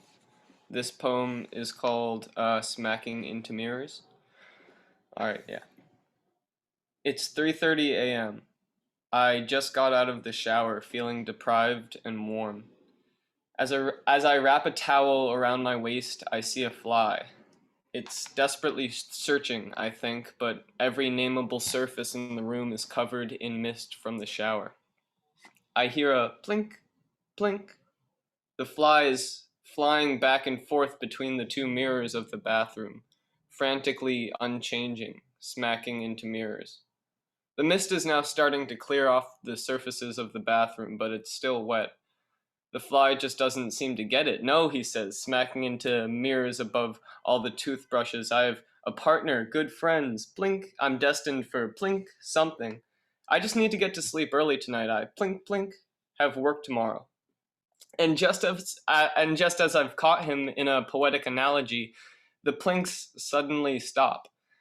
The fly landed by finding a small dry crevice in between the wall and the mirror. Finally, I thought, he can rest. Fuck you, said the fly, who got up, took off, and continued smacking into mirrors. He landed on the mirror to the right. The difference between humans and flies is that humans never land on the mirrors they smack into. Stop trying to find meaning in me, scolded the fly, smacking into mirrors and throwing in some walls here and there for variety. Also, he said, I can see your ribcage. 3:45 a.m. He's sitting on the wall above the window above the bath. He stays there.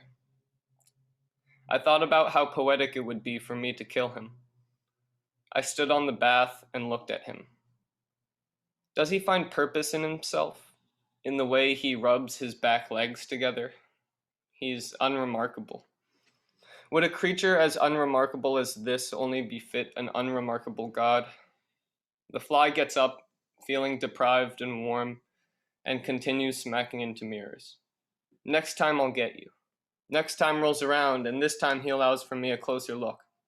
I see his boring fly metallic body, his boring wings made of porcelain and magic, his billions of eyes formed of bronze. I go to swat it out of existence and barely miss. He jumps away. I hear him say, Jesus, Mary, and Joseph, I almost died. I almost just died. Oh God, my life flashed before my eyes. I can see what a fool I've been. I want to be better. I want to devote my life to a purpose far greater than my own, purpose of generation or nation or gods or goodness. Blink, blink. Thank you.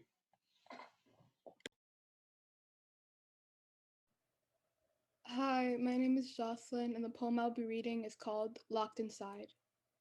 The great door is strong as well as locked. Behind that door is a creature, and from it its pounding creates cracks, and the pounding, it never stops. The creature was driven mad by the lock, and it bangs in the beat of a heart. It was not always this way, though no one living in this condition can stay sane. Ahead of this door is a great ball of light. It may shine bright, but as days pass, it dims, and soon no more can it hide what was behind that door, for the light can only burn for so long. The door is locked, but there are cracks. They're small, but the damage is enough, for substances still flow through, and this substance is rough. The substance seems to go past the light, so the light is only a distraction, keeping people out, while the door is the real gatekeeper, in which each crack the door weakens. With each waking moment, the stress is in the air. The pounding gets louder and stronger. The light gets dimmer and weaker. Days pass. The light is out. The creature is free, and the diversion will be no more, for everyone will now see what was behind that door. Thank you.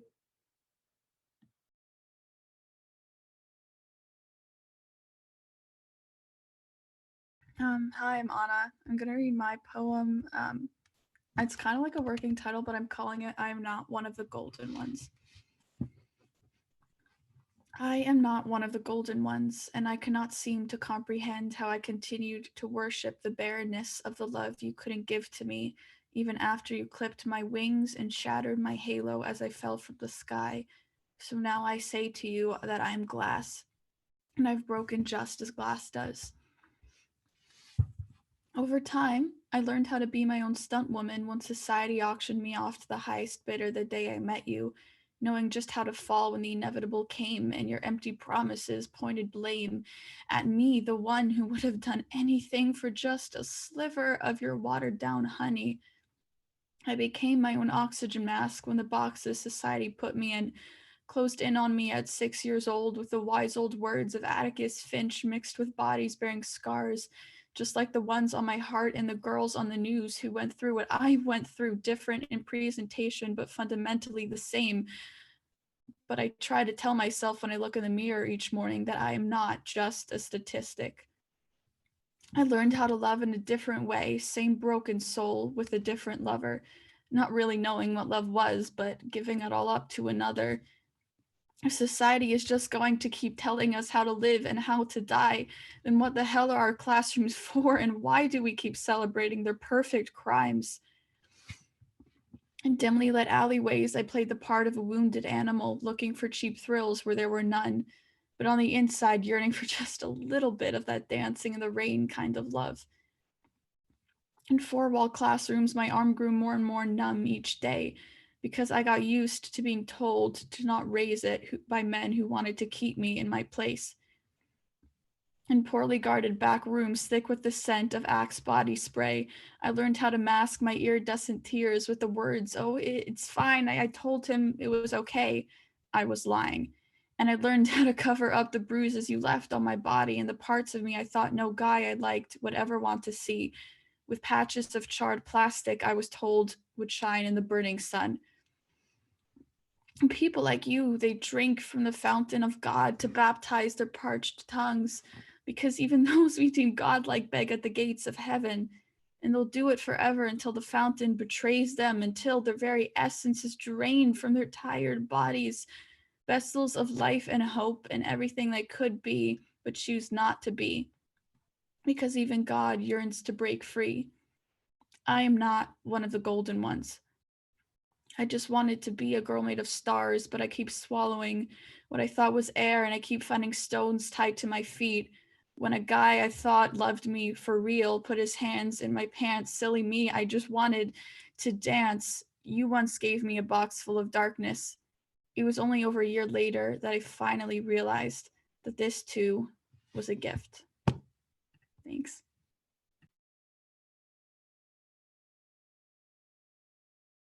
That was so beautiful, Anna. I mean, I feel like you're so brave for sharing that with us. Thank you. My poem doesn't really have a name or anything, so I'm just gonna read it. Church bells ring from a distance, calling for sinners to denounce their sins. Shoelaces drag across the ground, creating a pattern of contorted zigzags in the mud. I pull at my skin with the hope that it will rip away like paper, like the skin of an onion, but with no layers underneath. Nails brittle and bitten and bruised until met by flesh painted purple, dripping red at the seams. Shall I begin to part the Red Sea?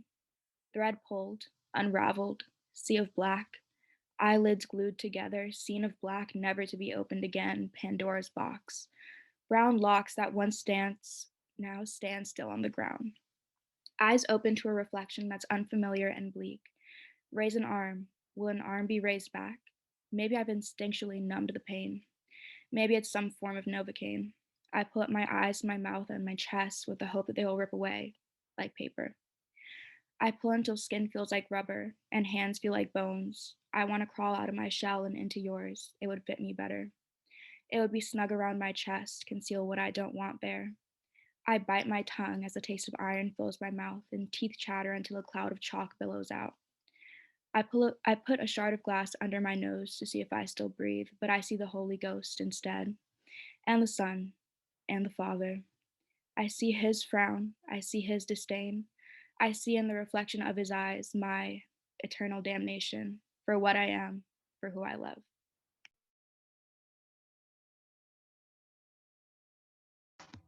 Thank you for sharing, Angelica. That was beautiful.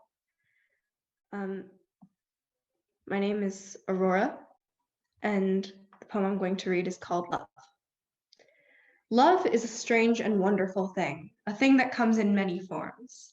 Love is a constricting vine, squeezing you so tight that you can't breathe and you're blue in the face. Love is admiring someone from afar, lying awake at night thinking about them, wishing that one day they'll see you in the same light, hoping that they think of you at night too. Love can be as unassuming as a summer breeze, and in an instant become as wild as a tornado. Love is a tiny ripple in the ocean of your heart that causes a tsunami of emotion. It's beautiful, but at the same time, terrible.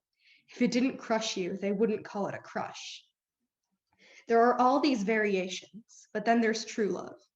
People say love is blind, but true love is not blind. True love sees everything. True love is seeing someone for who they really are, the pretty and the ugly, the strengths and the weaknesses, all the flaws, and loving them regardless. True love doesn't care about insignificant things like past mistakes and emotional baggage. True love wants to help you work through your issues because true love is patient and kind. Most people associate love with romance, but that isn't its only form. Sure, you can love your partner, but you can also love your friends, love your family, love your pets, love your work. If you find someone who loves you for who you really are, behind all the facades, the beautiful, messy, chaotic, imperfectly perfect, real you, keep them. Hold on to them tight and don't let go. True love is hard to find, but if you don't take proper care of it, it's also easy to lose. Thank you.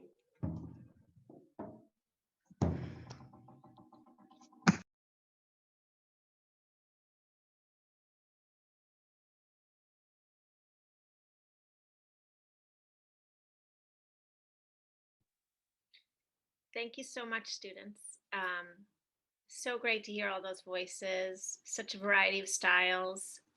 So great to hear your support of each other. And now we're going to return to our program of published poets. Sean Singer, I'm introducing you. Well, thanks so much for listening and for inviting me. These are from a book that's coming out next year they're prose poems about my experiences driving a taxi in New York City, called Today in the Taxi. Days of Winter. Today in the taxi, I brought a Chinese couple, parents of a student at Columbia, from Amsterdam Avenue to JFK. The girl was crying, and the mother was crying. The parents sat in silence for most of the trip. They didn't speak English and I didn't speak Chinese. I did offer them a little package of tissues. On the other hand, the sun came out and it warmed to 24 degrees. A driver should find a fixed object on the road, such as a sign or a tree, and when the car from front passes it, count 3 seconds before his own car passes it. Then add a second for each hazard, rain or darkness. The road is not unlike a little press-between vessel that the car pushes along its black bloodstream. A psalm instructs that it will be as it is said.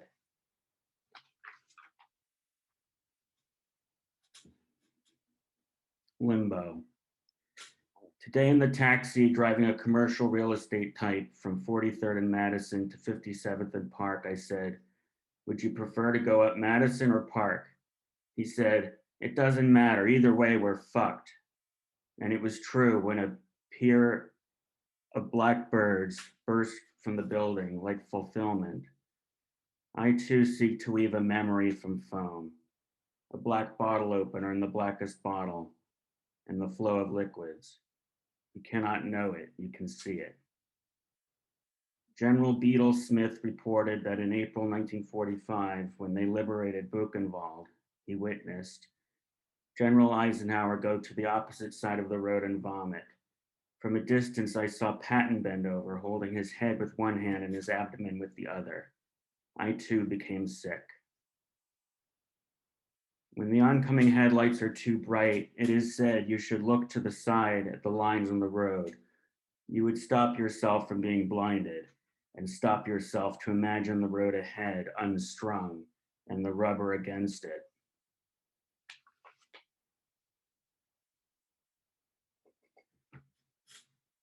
Fire unknown even to yourself. Today in the taxi, I got a fare on 19th and 5th. She was going to the World Trade Center.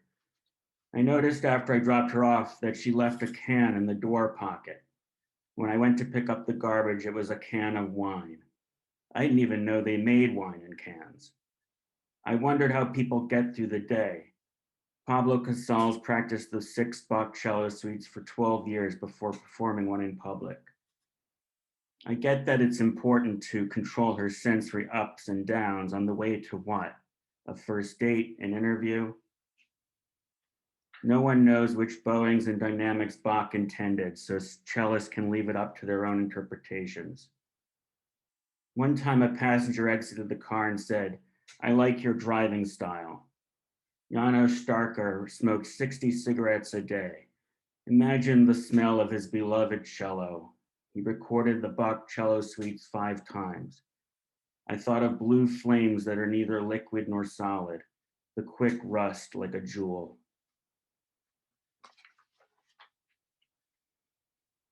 Ambulance. Last night in the taxi, I drove to the Bronx, Washington Heights, and down 9th Avenue. The night ended driving a couple from 110th and Broadway to the hospital on 68th and York. The entire trip, the woman was crying and moaning, and the man was yelling at me, "We're not going fast enough."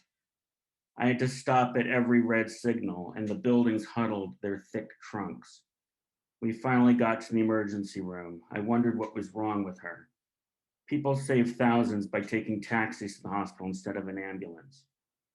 Kafka, late in his illness, told Max Brod that there is only one disease, no more, and medicine blindly chases this one disease like an animal through endless forests.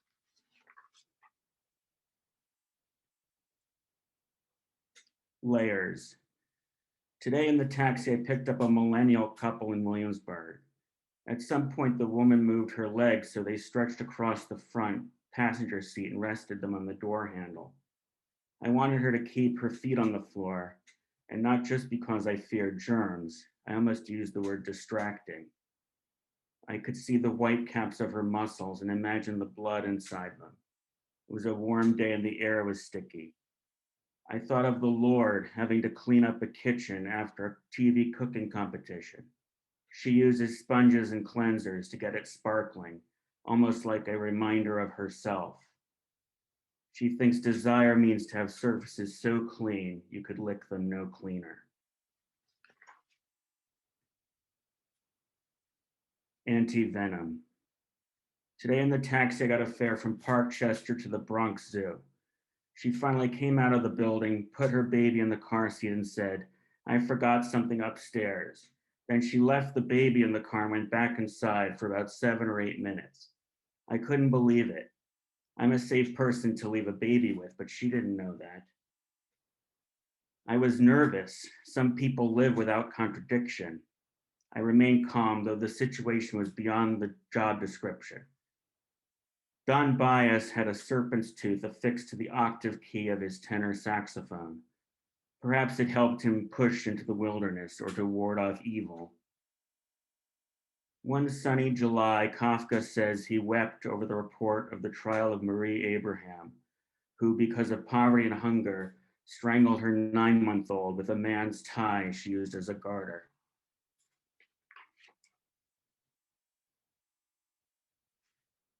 B-sharp blues. Today in the taxi, I drove 2 jazz musicians to LaGuardia, the singer and her husband, the pianist. I recognized them right away. We talked about Duke Ellington. We drove by Marcus Garvey Park and it twinkled like his plume hat and gold epaulets. The pianist lifted his hand like an axle and the singer skinned the angles of the road. We moved east. We were people who loved music, who were not bothered as long as we heard its copper ore. Two-way flowing matter through mirrors breathing air. Ellington was a beauty.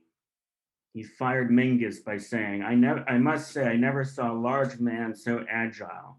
I never saw anybody make such tremendous leaps. The gambado over the piano carrying your bass was colossal. Imagine being fired by your idol. You might curl yourself into yourself like the ear with its glossy snail and white stirrup, lost in the dark until something familiar beamed back into it.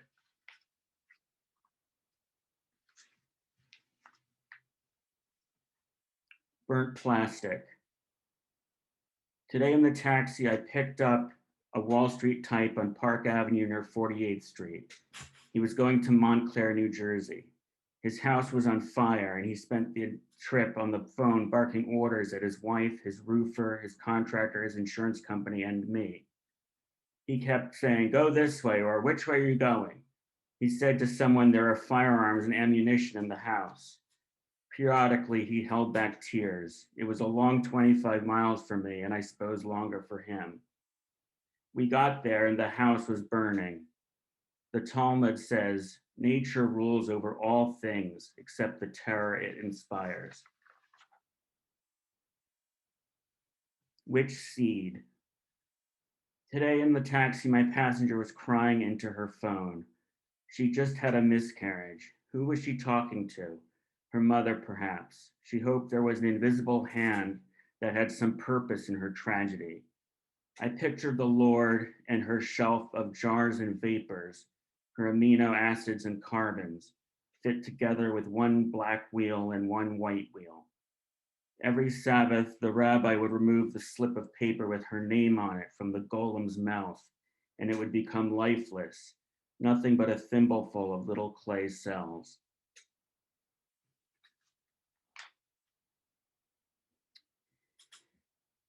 E minor sonata. Today in the taxi driving north on 31st Street in Astoria, a bus went through a red light and nearly killed me and my passenger. Hit with a heavy object, some carry-on with wet fur is misshapen red, part raccoon and washed in road light. If ever there was wanting, you have found it. If something was lost, let it be discovered. Dusk's varnish, please swallow the continent whole. Earlier, my passengers were making out like they were the last people on Earth. Simone Weil said, attention is the rarest and purest form of generosity. Thanks so much. Now, please welcome the wonderful Tyree Daye. All right. Hey, everyone. Hopefully you can hear me. I'm gonna read 6 poems and we'll see how much time that takes. I will start a clock though. Okay, here we go. I'm gonna read some, maybe 3 or 4 poems from Cardinal and then some new poems.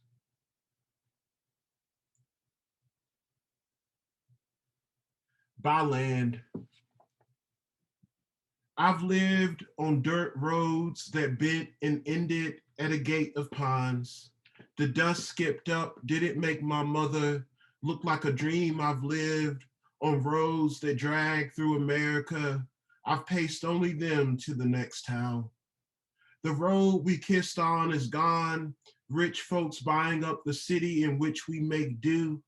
I miss when Sonny could do a wheelie all the way down Person Street and no one would call the police because he was a part of the neighborhood like the honeysuckle bush between 2 yards, and he was beautiful, not like a horse standing alone in a yellow field, but like a man is beautiful. Most of the little towns have a road nicknamed Devil's Turn, where someone's brother died on a Saturday night, while Nina sang Tell Me More, and then some on the caddy's radio, the moon, the color of the oldest cardinal. Every road isn't a way out. Some circle back like wolves. You can't get lost on them and they won't lose you. Others wait for you to run out of gas and then come alive with what your mother said would take you. Every road promises something like a father does, but when you arrive, the town is empty and you wait like a child questioning everything, the road itself, laughing like a drunk man falling into a roadside ditch. The road I'm walking now is howling and full of moon. Hopefully it will lead to myself. Hopefully they'll take me home. The Mechanical Cotton Picker for Black Chicago Poets. It wasn't that they killed John Boy in front of his mama's small blue house and that no one called her Miss Bluebird anymore out of respect, though she never minded the name. It made her believe she'd fly off someday.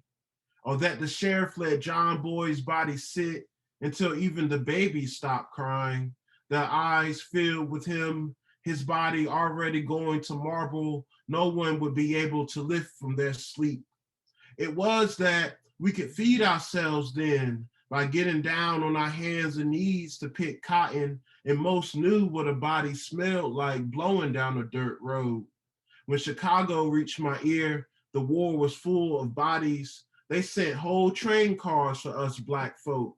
I read The Defender and waited to hide my face behind the curtains of a northbound train. And I prayed the train car would fly. The South truly don't want us to go.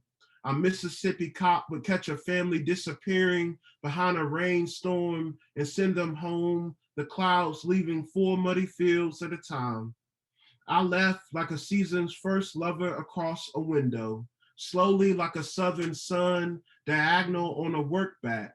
I wanted to carry my aunts to Chicago with me, like this obituary-filled Bible, these plums I got saved, purpling in my bag. Did I set the timer? Because I will forget. I did. All right. Hey, I'm gonna read a poem. I think, Aaron, I don't remember last time we was at Cave Canem. Were you in the same workshop as me? Yeah, man. We were in 2 years. We've been in the same one, and it's beautiful to see you. Every year I go to Cave Canem. That's usually where my books start, Riverhams and Cardinal. So this is a poem that I wrote there, from which I flew, and it was kind of a poem. For me, I write poems, and then those poems will teach me how to write the rest of the book. And so this is definitely one of them. From which I flew. Only together, holding their hands in silence, can I see what a field has done to my mother, aunts, and uncles. The land around my grandmother's old tin roof has changed. I doubt she recognized it from above. How many blackbirds does it take to lift a house?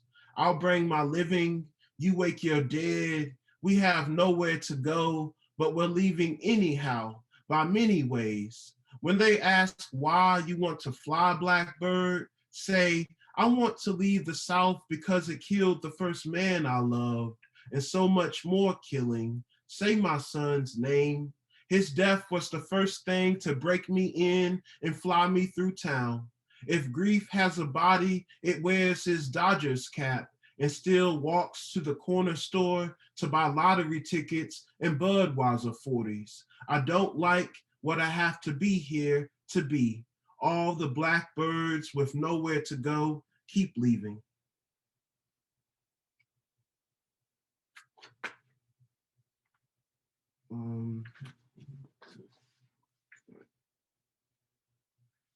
Leave yourself all over for Grandmother Carrie. Teach me to love the way only the dead know. Sometimes I want to see you so badly, I dream myself full of the reddest wings. I do the things I promised my mother I never do again. You wouldn't recognize me now or the town. 3 highways run through old tobacco land. I weep all night for you, will not stop no matter the bright purple festivals, the fireworks that scare everything from the sky. On my way to visit your grave, where you're buried beside your lonesome son, who walked Youngsville all day like an angel no one would give proper wings. I wanted to see you in that small town where our last name watered a crop of soybeans labored under a white man's promise. I wanted to see you in that wide graveyard as a cardinal. When I arrived, I wanted there to be jubilee, chalk red feathers darting the sky like a little blood moon. I think I'll never be through with the dead, my altar full of whole other worlds. When you no longer ghost among your children, grandchildren, when you become fully angel, a bird I let loose in my house, will you still remember us and our jerry-rigged lives? I know it's hard work being dead. All right, y'all, we got 4 minutes. I'm gonna read you some 3 new poems. All right, the second one is real new, so I'm probably gonna mess up, but hey, you know. What the Angels Eat. As children, we ate watermelons over trash bags in my aunt's backyard, filled with so many black and blue-eyed crows. It stopped being an omen, and they eat what fell to the ground, and our skin stayed on. We get yelled at for spitting seeds at each other, saliva thick with red. We made a war from the sweetest things. The flies made a mess of our dancing. The flies made a dance in our messes. Our mothers, thank God it was not the blood feared. A watermelon's vine would wrap itself around you if you fell asleep under them watching meteors. Melons make magic under midnight moons. I once grew watermelons that flowers could sing if I sat there singing the way my aunts break out into song. I mean beautiful, like that the flowers would start moving. I'm so free, I make a river on both sides of my mouth, a fruit full of kinship. It once grew wild and bitter in the Kalahari Desert, the grandmother of all the watermelons, the first water. My grandmother shared a bowl every Sunday and dripped juice on the floor, but never stained a soul, the only fruit the dead could eat. This poem doesn't have a title. Okay, here we go. I can be a snake, my mama has said. She's happy as a hedgehog. I know people who've died like dogs and were treated like dogs. They died in the street or in the woods, alone or surrounded. Some earned it like the little check they got from the mill that's long gone now. My uncle killed cats when he was younger, so now they follow him around. He's afraid of them, alorophobia. If I say something about a cat in front of my mama, she reminds me they're the only ones that can speak for us in heaven. If your mama can't get you into heaven, no one can. I pitched the cornbread no one was going to eat, with our bellies already full of meatloaf and cabbage, and the cornbread when it was hot over the back porch for the birds, and went inside to our human nest. Do we gather like the birds, or do they gather like us? And the wind gathered through the trees. And beyond that, the smallest of the children gathered where the older ones could see, to play a game through the ponds, where the goal was to reach one another. It had no beginning or ending and did not need a name. Thank you all again. I'm gonna read this last poem and go enjoy my Saturday. All right, snaking. When I'm a deep brown snake getting my head cut off, my Uncle Boo Boo and George are alive, and I can see them there standing over me. My heroes, my mouth slowly opening and closing, my killers, the shovel between my head and tail. When I'm a dead snake, I dream of a field covered in dog bones and mice, and I am long and I am full. They cut me in half, and I am 2 green garden snakes making love in my mother's brown grass. In other stories, my uncles are at the corner store and they are alive, and I have no more snakes left in me. My body can be whatever they have picked up in their hands. I am a Budweiser 40. In a brown paper bag, thick as moonlight, they carry me. What am I when I'm this close to the dead come back?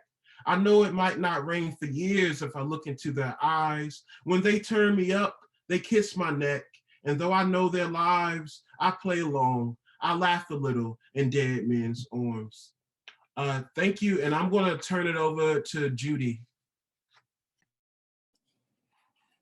Let's see, what do I do now? Oh no. Maybe Jennifer. I messed it up. I am here. Well, thank you so much to all of those readers, especially the student readers. So wonderful to hear work from such young poets. I know that we're over time, so I know that a lot of us may have to go, but if there are poets who've attended today who are willing to stay for a few moments to answer a question, I think we've got a few here, and I'll start off with one that is mostly for the young poets in the audience today. Leila Chatti said today of her poem Confession that it was the poem that let her know she was writing a book. So what about that, writing that particular poem sparked that realization for you, Leila, if you've got time? But also if there was a similar moment for you, Dwayne, Tyree, Margot, Sean, and Aaron, during your poetic practice that led you to realize you were building a book. I think all of our young poets today in the audience would love to know more about the transition and growth period from individual poem to collection. Yeah, it's a great question. I love that question. I'm always curious about how folks know that they're working on something, because it always seems magical to me, even though I've been working on a number of things now, I guess, by this point. Tyree and I went to the same school. We went to NC State and had the same poetry mom, Dorianne Lux.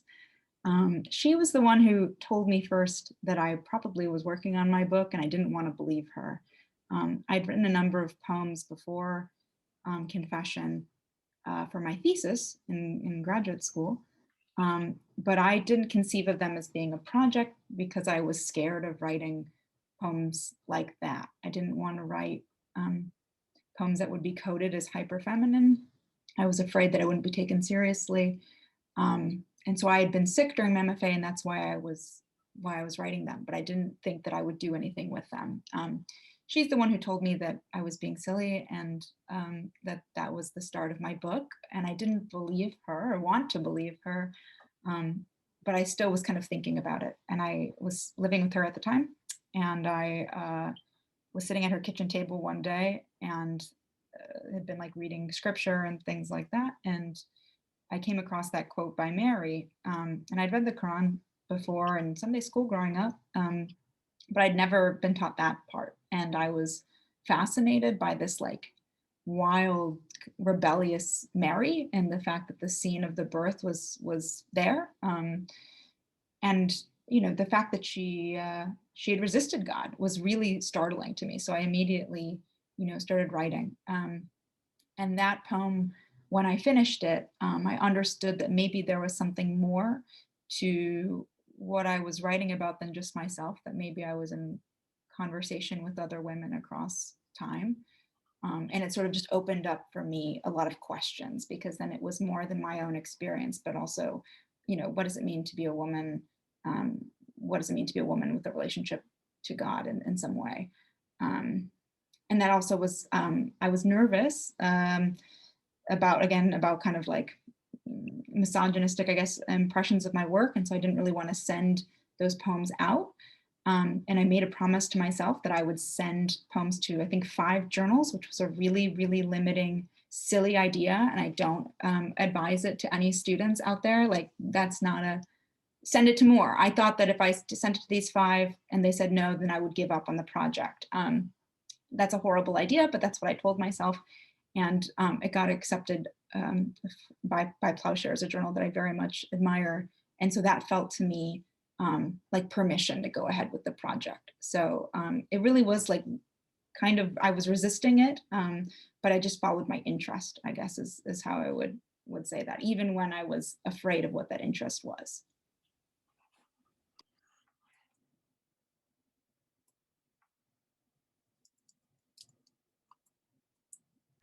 You know, if no one else has anything, I can add in a little thought too, because I think I love that this is, you know, I think it's a great question. And I think there's just like, so, you know, the way that people's books sort of coalesce or manifest is just different each time. And so I love hearing it too. But, you know, for me, I just wanted to add in that, you know, just after, you know, in the process up to my first full length book, I think that something that maybe was an unnecessary distraction was this sort of implicit idea that everything has to go into this book. You know, the first book is that, you know, I had my chapbook, but the first book, I just wanted it to just speak to everything, all of my interests, as if it were to be the only one.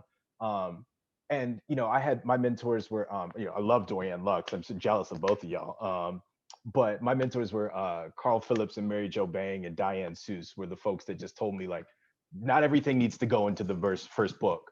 Just let it be what it needs to be. And so for me, that process wasn't necessarily an individual poem, but I realized that I started to see how different poems started to kind of have like either similar images or they use similar words. Like for me, silence kept coming up, or like these questions on masculinity and sort of Black masculinity in America, and what, you know, what America does to masculinity and vice versa.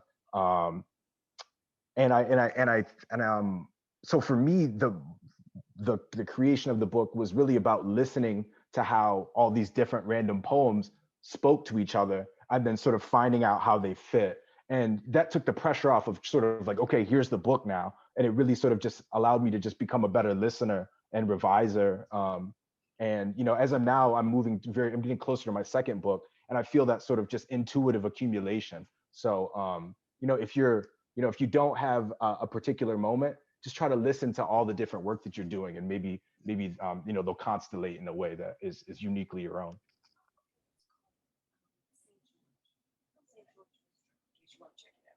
Yeah.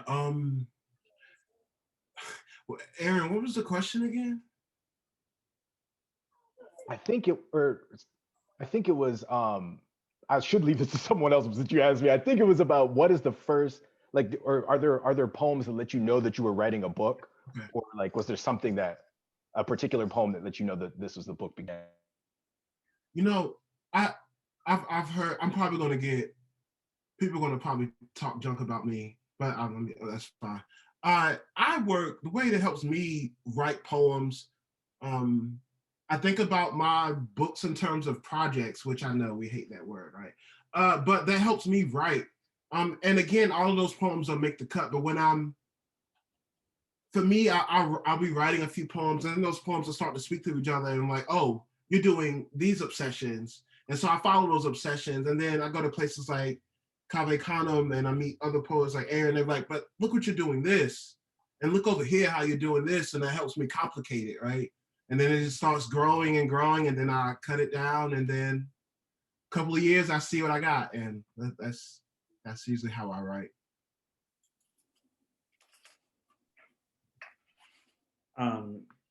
That's an interesting question, but for me, I haven't planned books ahead. I kind of think each poem I treat like the last poem that I'll make. And I'm more interested in form and about discovering the right form. That if I can find those forms that I can then fill with something, you know, enough times, then I can kind of see the shape of it after the fact. But I'm not thinking of a book in the moment of writing them, I don't think.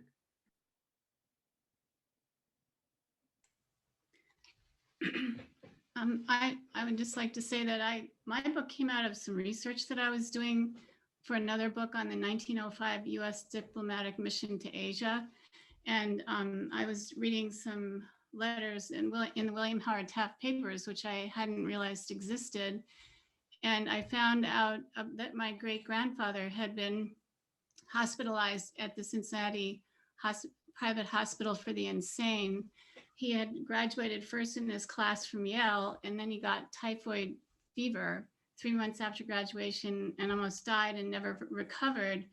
But there were, you know, in those days, they didn't really have any kind of way of dealing with that. And so I think they just figured, well, let's just get rid of him because he's really not healthy or whatever. So they put him in the hospital.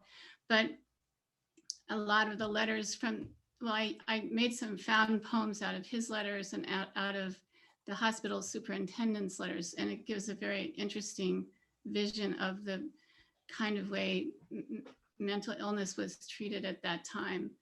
But then I also had, you know, a lot of my own poems in the book that really, I think, relate in some way to that subject, because I think a lot of them have to do with my family. And I think that the trauma of his being a disappeared person really did affect our family through the generations, and probably still does. So that was kind of the core of my book.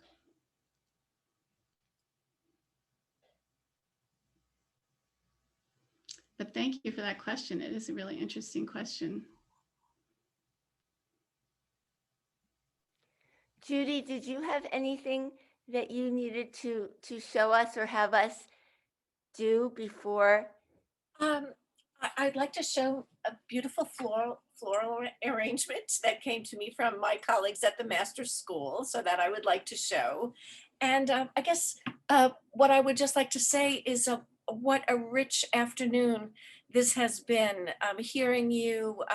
One of the things I hope to do in my retirement is take a writing class. And to each and every single one of you, it's because you have inspired me. So thank you. I'll see you at the Hudson Valley Writers Center, and best of luck. And to each and every one of you, thank you, and good night. Good afternoon. Bye. Thanks, guys. Thank Thanks, you. students. Thank you, everyone. Thank you, students. Bye, Jenny. Bye all. Thank you all so much for your words and for your time. You are such an amazing group of poets, and the audience was wonderful. Everyone was so attentive and engaged, and you can look at the chat. We will save it for you and we will send it to you so you can see what everyone was writing about your poems as you were reading them. We really appreciate your work. And please, audience members who are still here, don't forget to buy their books. They're all incredible, incredible collections. Thanks. Thank you to Judy. Thank you to Darren. Thank you to Miriam. Yeah, absolutely. Bye-bye. Yeah, thank you all. Good seeing you, Erin. Good to see you too. Thank you so much.